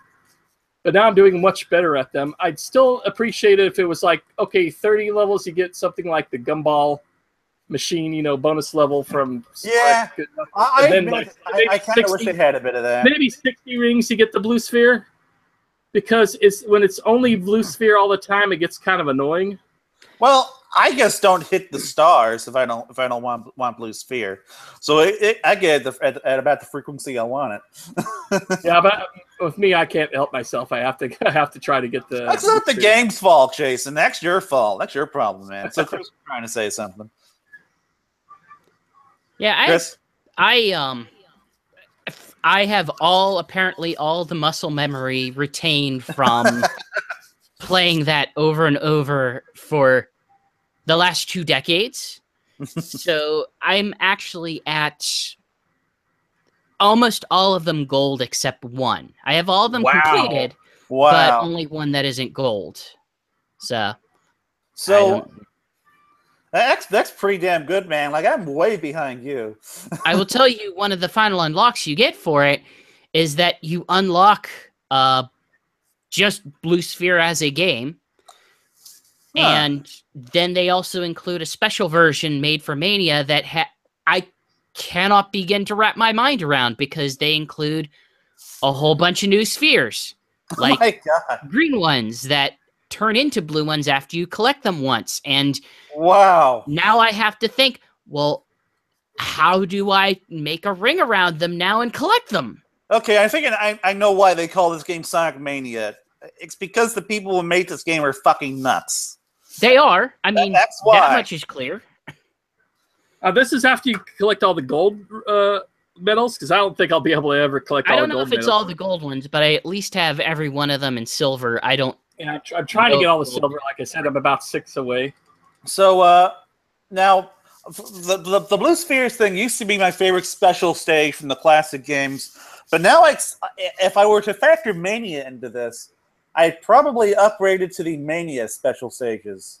Those are great ones. Whenever we initially discussed this, I had a hard time kind of wrapping my head around what you were describing with it being 3D like it is. I appreciate that it's Sonic CD style 3D with the Mode 7 and what have you. Oh, it's better than it's better than Sonic CD. Oh, 3D. Definitely it's better than Sonic CD. But I appreciate it thematically because the actual entrance to those stages are polygonal rings. Yeah. So it makes some amount of thematic sense that he would become polygonal in those specific special stages. Yeah. And I really do enjoy the 3D graphics in this. You don't tend to see a lot of retro 32-bit 3D graphics in modern games. Like, no, apparently well, they said when they were designing it, they wanted a game that could be like, looks like it could be played on the Saturn. And you know, they did say that this could technically be ported to the Dreamcast, FYI.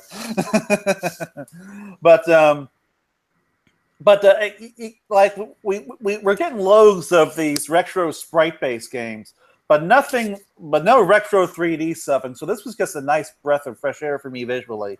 And it's also just really fun to play. I mean, yeah, it can be hard as hell, unless you cheat like I did for the 5th Chaos Emerald.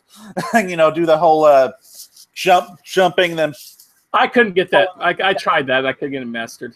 Against the direction he's jumping in order to get him to go fast. But aside from that, I guess I really just enjoy playing these. Is there any way to actually play the special stages by themselves? I haven't found anything myself. Darn. I was hoping that would be one of the unlockables. Well, I kind of find you can always go into debug mode and play them there, I think. Oh, really? Yeah. Oh, okay. Cool. That's you go into one of the debug mode. Or if you start a new game, and do you guys know of the Green Hill glitch from if you're playing as Sonic or Sonic and Tails? Yeah. Yeah, so you can get down to the one big ring real easy. Just play there. That's how I collected all the 7 Chaos Emeralds. In debug mode, can you like summon special rings or something? Oh yeah, it's just like the other debug modes in the game in the past games. I loved playing with debug mode in the Sonic 3 and Knuckles. That was like one of my favorite things. So I guess it's worth talking about some of the weird, crazy unlockables in it because. And Knuckles, the best. Knuckles and Knuckles mode. You know, I'm not a meme guy. Screw you. But Knuckles is the best thing. Okay, let me finish. I'm not a meme guy. I enjoy the occasional meme that maybe sticks with me a bit. But I generally don't like memes because they are very simple jokes that just are their own jokes that someone has taken no effort into making and done nothing with. Chris is humorless.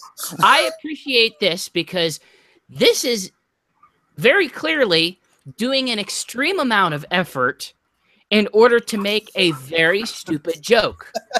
And I appreciate that. I appreciate this on a different level. I mean, as you guys know, I'm a Knuckles fan. I like Knuckles.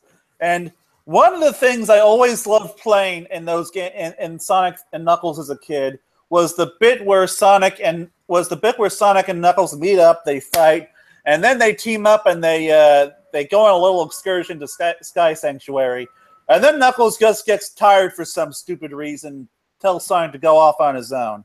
And I always wanted to be able to play with Sonic and Knuckles on screen at the same time. And this mode finally realized my dumb childhood dream, and in such a cool fashion too. Like I just love having those two characters running around on the screen fighting bosses. It's too bad it has to be in no save mode, but I understand why they did it. To clarify, what really gets Alex here his chub on is that you can play and Knuckles mode, which will give you a Tails-like basically you have Tails, except Tails is Knuckles. And it's an upgrade. The most significant part of this is that you can start a game as Knuckles with Knuckles. So you are Knuckles, and your partner is Knuckles. And apparently, this even has a special ending if you can beat the game. If you can beat the game with it, a special little animated ending. Oh lordy! I haven't seen it. I think I might just go ahead and spoil myself of it soon. But a lot of the other stuff is a little bit mundane. Like you can get, you can just unlock a Mean Bean Machine / Poyo mode. You can unlock the different versions of Sonic's neutral behavior, like if you want the Insta Shield, or if you want the figure 8 peel out, you could change that. Now, any of those changes you can only play without a save, but it's still fun. It eliminates the drop dash too if you do that. Yeah, I do think it's a bit of a shame that you can't have at least the figure 8 along with the drop dash in the regular game. That would be cool. But other than that, I mean, wow, is this a great game? So, like, for $20, it's so worth it. So now, if we're done talking about Sonic Mania proper, I know this isn't technically in our itinerary, but do we want to talk about where the Sonic franchise should go from here? Because I think that could be an interesting discussion. Or are we done for today? Well, I know that was actually one of the things that I brought up prior, and my biggest concern was how was Sega positioning Sonic Mania? And I think as it was getting closer, it was becoming very clear how Sega was positioning it, especially after it is selling very, very well. Like, incomparably to other recent Sonic games. Like, it's getting good reviews. It's getting good word of mouth. Which, I mean, Sonic 4 got good reviews, but it didn't get good word of mouth. It got very still poor a current word of bestseller on Switch, on US, UK, and I think in Japan. I'd have to check. Yeah. It would have charted if the different charting organizations actually could count digital sales, which the publishers don't necessarily release that information. We just know this is doing well. People care about this. People who are critical of Sonic significantly like this for a lot of the reasons that we said, beyond just the fan service. Like, my God, like I even found an article on Twitter from Business Insider, and it said Sega makes the first good Sonic game. Period. That's just mean. Yeah, that's mean. I mean, it also, but it speaks to the fact that this game has kind of changed the rhetoric around Sonic. Like, people, it's significant to say, people have very poor memories about this stuff because a lot of people played Sonic 06 and said, I'm done. I'm done. They pay it. They very clearly. I should have done that. Pay attention selectively to what's going on. Was Sonic Colors good? It's not the number one list. Sonic 06. Remember Sonic 06? Was Sonic Generations pretty good? I don't know. That's Sonic Boom. Remember that was so bad because I don't know character design. Sonic errors. seems to suffer from this weird franchise amnesia that I think no other game franchise seems to have an issue with. Where it's okay, Sonic Mania is currently #1 in the UK and the US on Switch, and but in Japan it's #6. Nice. Well, even in Japan, that's pretty damn impressive because Sonic's never done well in Japan. Now that said, I mean, it's above One Piece, so that's something. People who give it a chance do have people who still give the franchise a chance still have their ups and downs with it. It's the difference of this being much more consistent in its approval, we'll say. It's the first Sonic game that, like I said, really doesn't necessarily take chances with artistry, but takes chances with design. Right. And from that perspective, I think that is a big thing that's connecting with people, aside from the fact that, hey, we actually made a damn classic Sonic game in the style that everyone wanted in the first place. Like, it's not just that they're doing that, but they're doing that as well as they are. And I think Sega really needs to build on this. Like, I am so terrified that they're going to go like, this is going to be like what they did with Sonic Generations, where they made a really good game, and then it's just nothing out of them from this particular formula for years, if ever. Like, I don't even know if Sonic Forces is really going to be a proper sequel to Sonic Generations at this point, because that buddy thing that Avatar character just has me so goddamn worried. I mean, this is not going to be I don't think this is going to be a situation where we will see another Sonic Mania at the same clip that we got Mega Man 9 and then Mega Man 10. Like, you know what? They could do it. It's possible it'll come in 2 years. They could, but I don't think that's where... I don't think the franchise is to that point yet where they could comfortably do it at that rate. I think we're looking at least 3 years between a release like that. I'd be surprised if it was that long. For me, though, I think they need to do, after this, they need to do Sonic Mania 2. And then they need to do a completely original game utilizing the retro engine.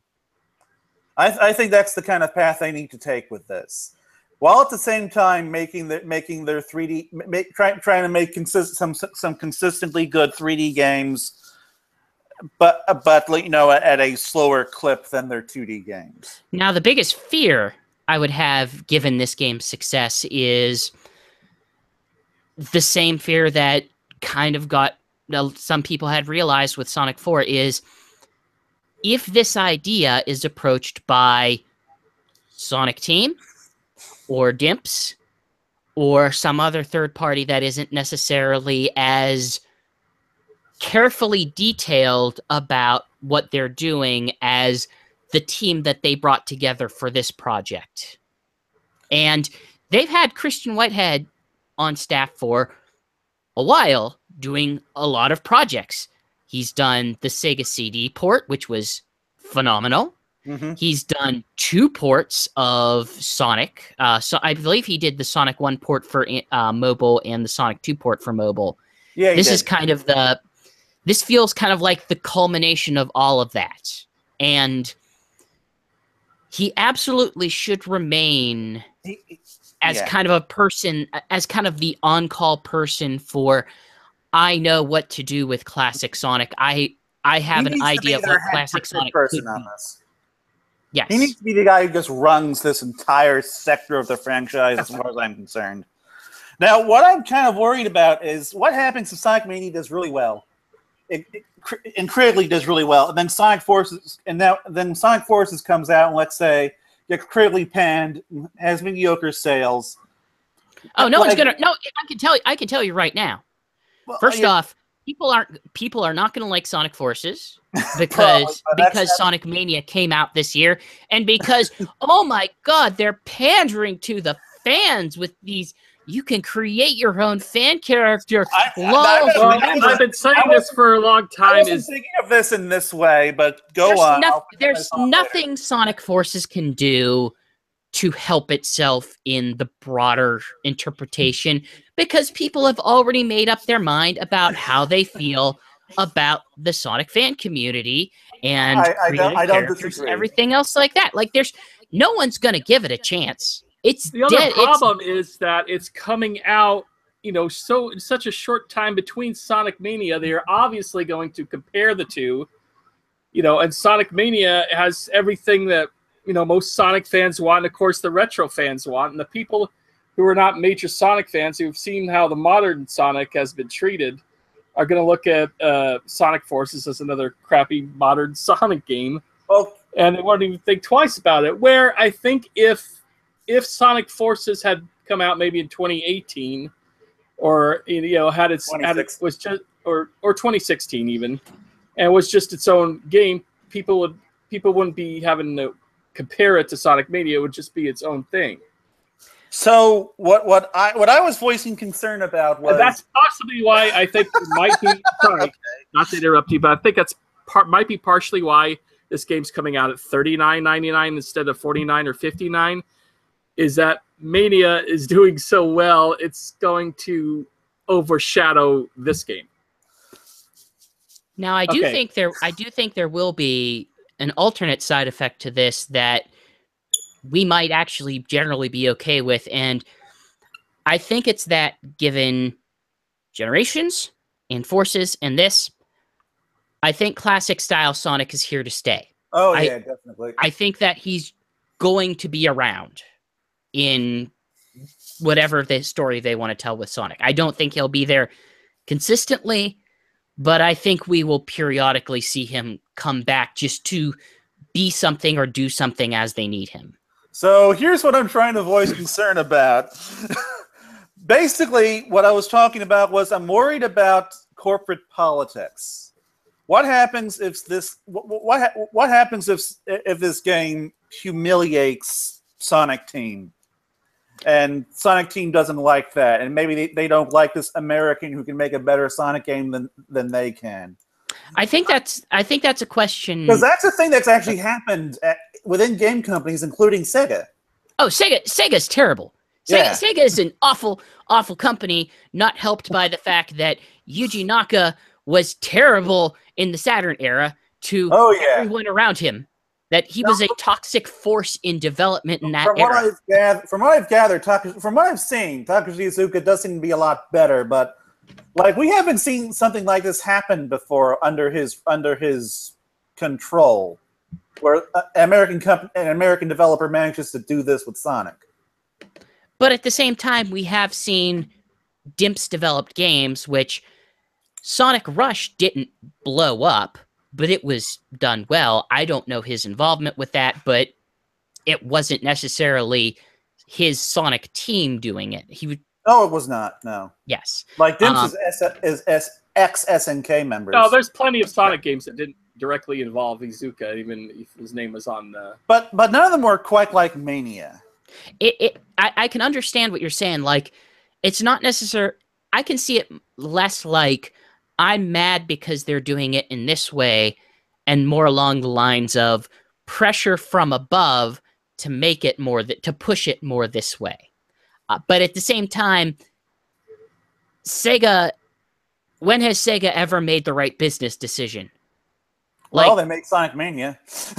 They made Sonic Mania. They commissioned Sonic Mania to be made, and they bought Atlas, and they released the Sega Genesis, and I think that's about it. And also, they did Sonic and Streets of Rage and Echo the Dolphin and Virtual Fighter. They had a whole bunch of popular franchises in the 80s, 90s, and 2000s. I mean, all of those choices are arguable. I'm just saying. Now, they aren't good. They weren't good managing those franchises, but they still made very profitable franchises. Any case. But yeah, I guess please don't fire Christian Whitehead, Sega.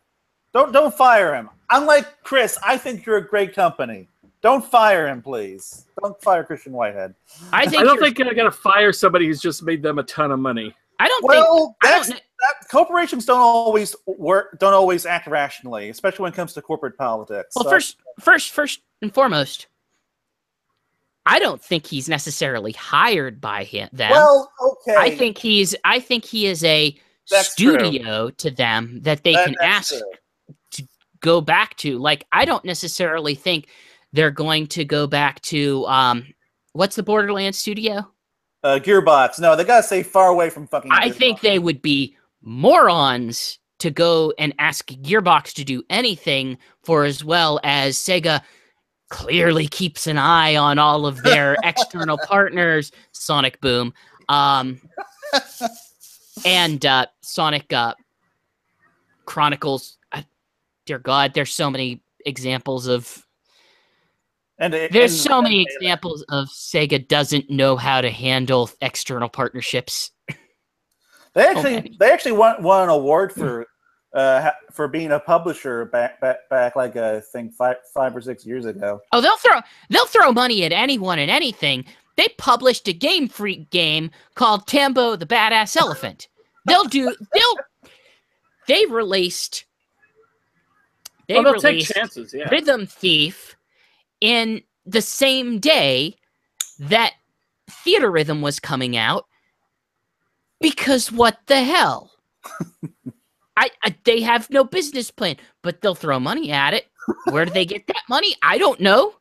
If you were to tell me that they're a front to, if there's some sort of, if they are literally a Yakuza front to have money laundered, I would look at their business and decisions and maybe not agree, but not be shocked. I wonder if Aaron Weber still listens to us. No, I'm sure he does, because I'm sure in the final mix, Jason just mutes my track. Now, I love Sega. I think they're a series of great developers. I think they have made some business decisions that I clearly don't understand. Maybe they are good business decisions. Maybe they aren't. They're still in business, even if they're kind of owned by Sammy and work as a third party, but they're out there. They're putting out more games than Capcom is. Oh, yeah, and Konami. Well, Konami doesn't count. Sure they do. That's not a fair comparison. Yeah, they're a legitimate game publisher. Yeah, I guess Pachinko is a legitimate game. They're making that Metal Gear Zombie game, and that sounds legitimate as hell. Of course. They made that Bomberman game for the Switch, which was actually pretty good after the patch. Yeah, after Nintendo asked them to do it, and then were pressured to make it a good game because so many people bought it. In any case, all right. So I don't think I have much else to discuss with Sonic Mania. I think we've ran the well dry here. You should, if you haven't bought it already, it's a phenomenal game. It's amazing. You should buy it. You should play it. If you have any affection for the Genesis era, it's great. If you just love 2D platformers, it's fantastic. If you love the Sonic if you are looking for Sonic fan service, it's a fascinating interpretation of all that in very clever and very innovative ways to bring all that in. It's kind of like it almost makes me want to see, what does Sega officially own in any of their Sonic franchises? What characters do they own? What concepts do they own? Can I get some sort of Wes Weasley reference in a Sonic game that is 2D? Honestly, I would just be happy if we could finally get Mighty the Armadillo and something again. I'm a little surprised we didn't see any reference to Mighty Ray. Yeah. That was a little disappointing. I was hoping like Mighty would show up as a secret playable character or something, since he's basically just a Sonic clone to begin with. Keep this man in business. He is an asset to you. But Sonic Mania 2 needs to have the Chaotix and Mighty. And you know what? I'd love to see Ray the Squirrel too, just to see if you still own him. And also the completely original Sonic game after that. I hope you guys don't hate me for this. I really would love them to do a Sonic 2D game with hand-drawn graphics. Why would I've been saying that for years. I've been saying, hey, who could we give a Sonic game to? Well, let's have Way Forward do it. Like, or Christian Whitehead and Tyson Hess. right. Oh, I'm saying that's fine too. But I'm saying, like, Sonic Boom broke my heart because that was the Western designed Sonic game. And regardless of how buggy it was, like, it was not an ambitious game. They decided to make a beat 'em up with, I guess, speed elements. That was basically just a mediocre beat 'em up game. So. It was, Yeah. I stand by it was one step above a Lego game in terms of gameplay. Yeah. But I also have a very low opinion of Lego game gameplay. And yeah, that's it. It was better than the Sonic Lego game, as far as I'm concerned. But I'm very glad to see a Western developer make a phenomenal Sonic game. I want to see more of that. And I want to see it in a way that keeps it more of a platformer and hopefully plays on comedy. I want to see more Sonic comedy, please. We're probably going to talk about Sonic Boom before the end of the night, but I'd like to remind people we're on episode 42 of the second season, which tells me we're getting close to the end, and they haven't announced any sort of renewal, so I kind of feel like we're reaching the end. Oh. I don't know for sure because I mean we got the writers, you know, and the voice actors still promoting it heavily. They were even promoting it heavily at Comic-Con.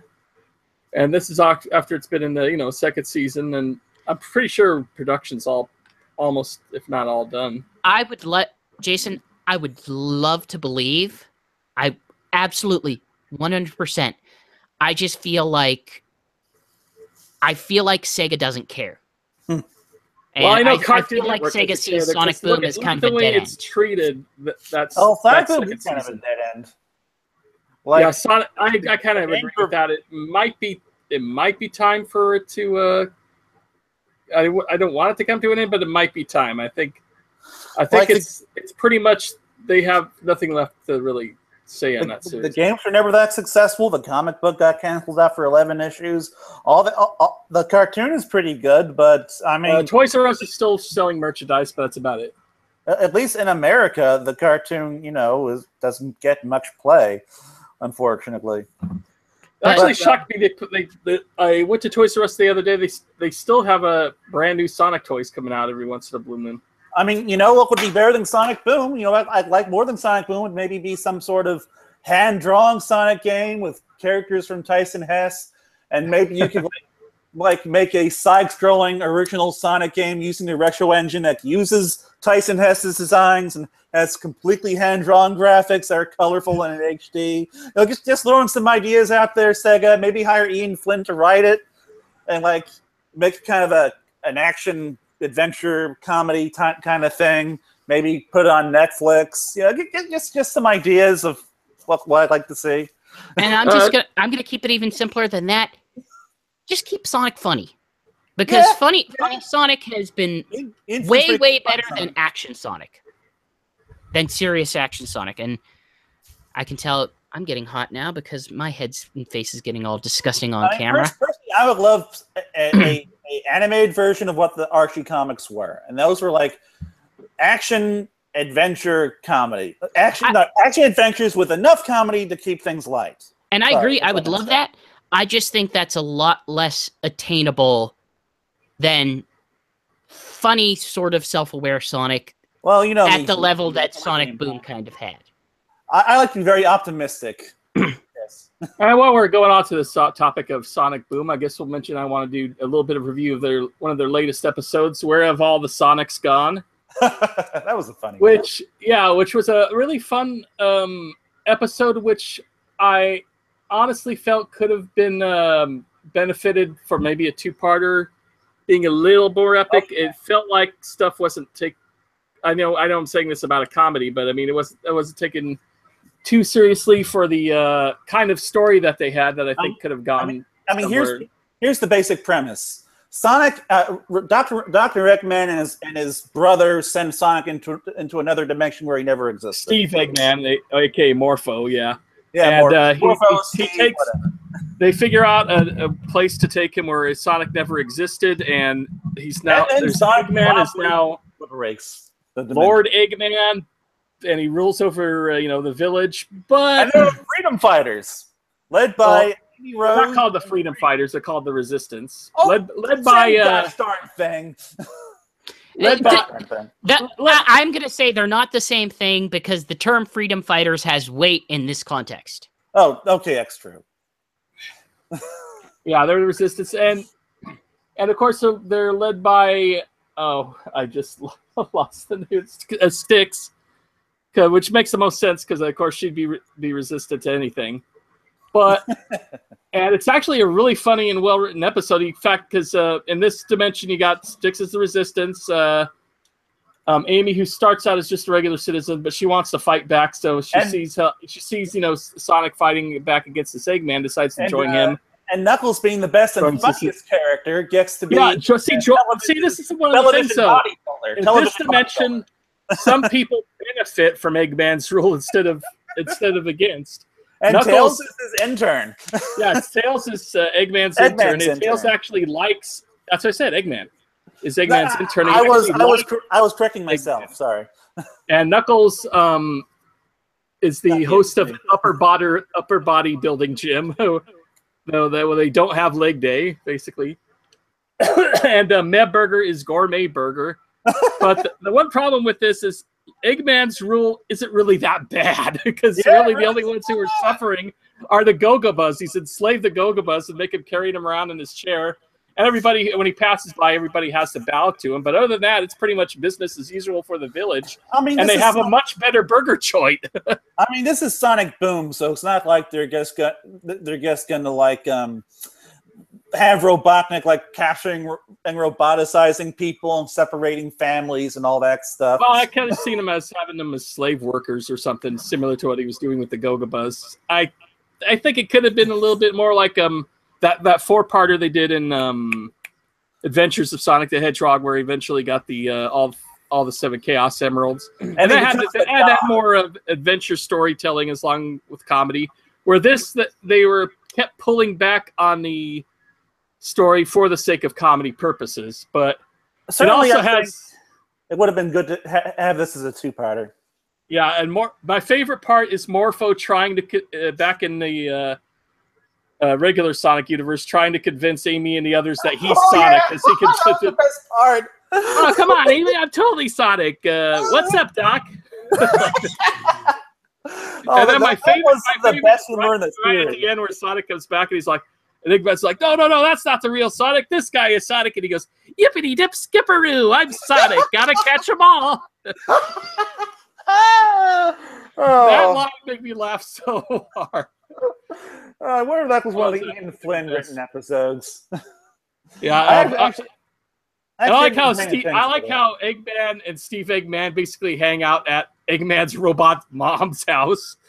And this series is so becoming Adventures of Sonic in that kind of way. We got all these silly extra characters. This is way better in a good way, where they got these ultra silly characters, and we're just okay with them, like Eggman's mom. I will say that Eggman's Robomom is not as good as Mama Robotnik. Nothing beats Mama Robotnik.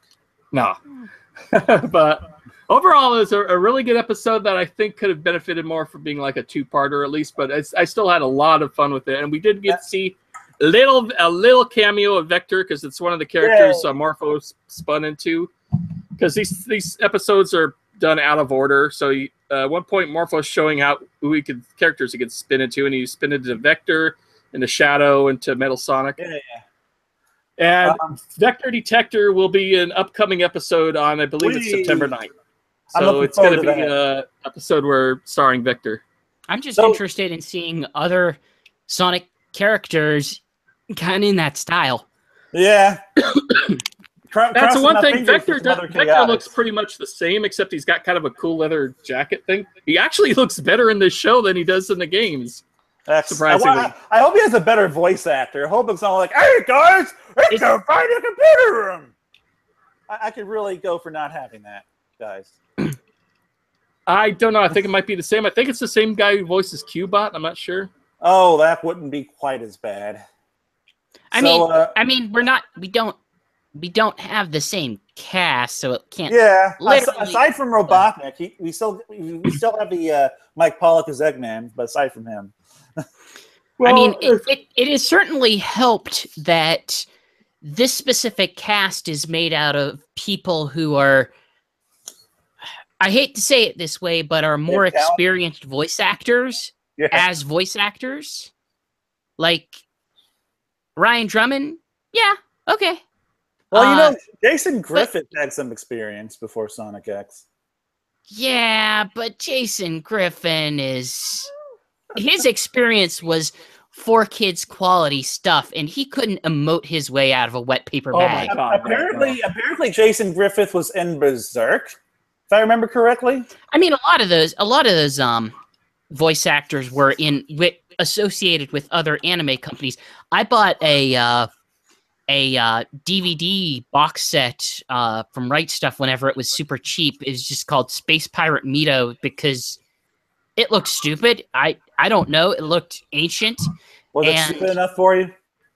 Like, the main character I was listening to, and she's basically, what if Sonic X Amy Rose was just foul-mouthed all the time? Really? Yeah. Interesting. So same quality voice acting, huh? Yeah, it was funny, but like it's hard to tell with that because I was clearly watching an older anime or something with an older style to it that was like an early 90s anime style, but dubbed in an older company. I don't know. It was older. So, Chris, did you see that episode of Sonic Boom? I had not yet. Okay. I'm trying to catch up. Like, honestly, I thought today I had caught up on all of them, and then I realized, oh crap, I didn't start my playlist at the right spot. And I missed that one, so yeah. Yeah, it's amazing Well, thing that Jason did link us to the YouTube video, so you can just watch that. I have it. Honestly, I have it saved. I just haven't watched it yet because I started to, and then my playlist finished, and then I didn't realize, oh, wait, I started the middle of the playlist because I skipped this episode because it was out of order. Could you not mention that Jason linked you to this YouTube episode? Because now I got to edit this part out. Hey, look, Sega, if you don't want us to watch it on YouTube, put it somewhere else, okay? Don't edit this out. They need to hear this shit. Why'd you get a New York accent all of a sudden? I don't know. It just pops up every now and then. I think it might be because my mom's from New York. I don't know. It's not even out on UK iTunes yet. Yeah, I know. That's so stupid. Like, I mean, how else are we supposed to watch this? By not watching it so that they can eventually cancel it. I mean, okay, I really should have DVR'd it a long time ago. They're still saying it's the highest rated show on Boomerang, but there's nothing else really on Boomerang except old reruns of the other cartoons. Plus, I mean, highest rated. What does that matter when barely anybody has Boomerang? I guess it's something to brag about, at least. I mean, we could have this argument all day. We could just talk about this all day, but I don't want to. I'm kind of tired. We've done. Oh my God! It's 7 o'clock. I really need to get going. It's really hot in my room. I need to get to where there's air conditioning. All Even right. if I have a fan on me, I'm still sweating like crazy. I want to eat a late dinner now, so I'm ready to go. So let's wrap this up, guys. Okay. All right. Thanks everyone for watching, and we'll see you all next month. And I think next month, if we don't have any major Sonic news, I want to just talk about the end of Archie Comics and its history. I'm going to make a small plug because I'm going to be on a podcast next week. Let's get away. For anyone who is a Nintendo World Report Patreon subscriber, they've released special Patreon Plays Game Club style podcasts. And this month is Metroid Zero Mission. So I've done podcasts with them regarding Ghost Trick and Super Mario RPG, and I will be participating in this one as well. It's lots of fun. I get to talk to some of the hosts, some hosts of their other podcast, as well as the head of the whole site itself. Just having fun, having good times, talking fun games. So keep an eye out for that if you are interested in paying even just a small amount to get extra content, I'm sorry for plugging something that is not Sonic Stadium and requires money and benefits me in no way. Chris, you're an awful person, Chris. I am, but that's for other reasons. You're fired, Chris. You're not allowed on here anymore. Okay. Jason, we need a new third chair. Good luck.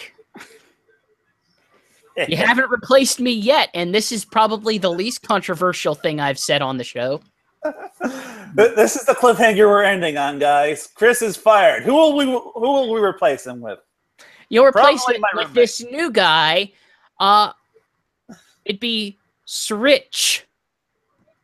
Backwards. Nope. We're not hiring your evil brother. But he has a mustache. I hate mustaches, Chris. No. Then I'm very sorry. You're in the wrong series. Peace out, guys. I'm in the right one. Screw you. I'm in the right one. Yeah. Oh, bye.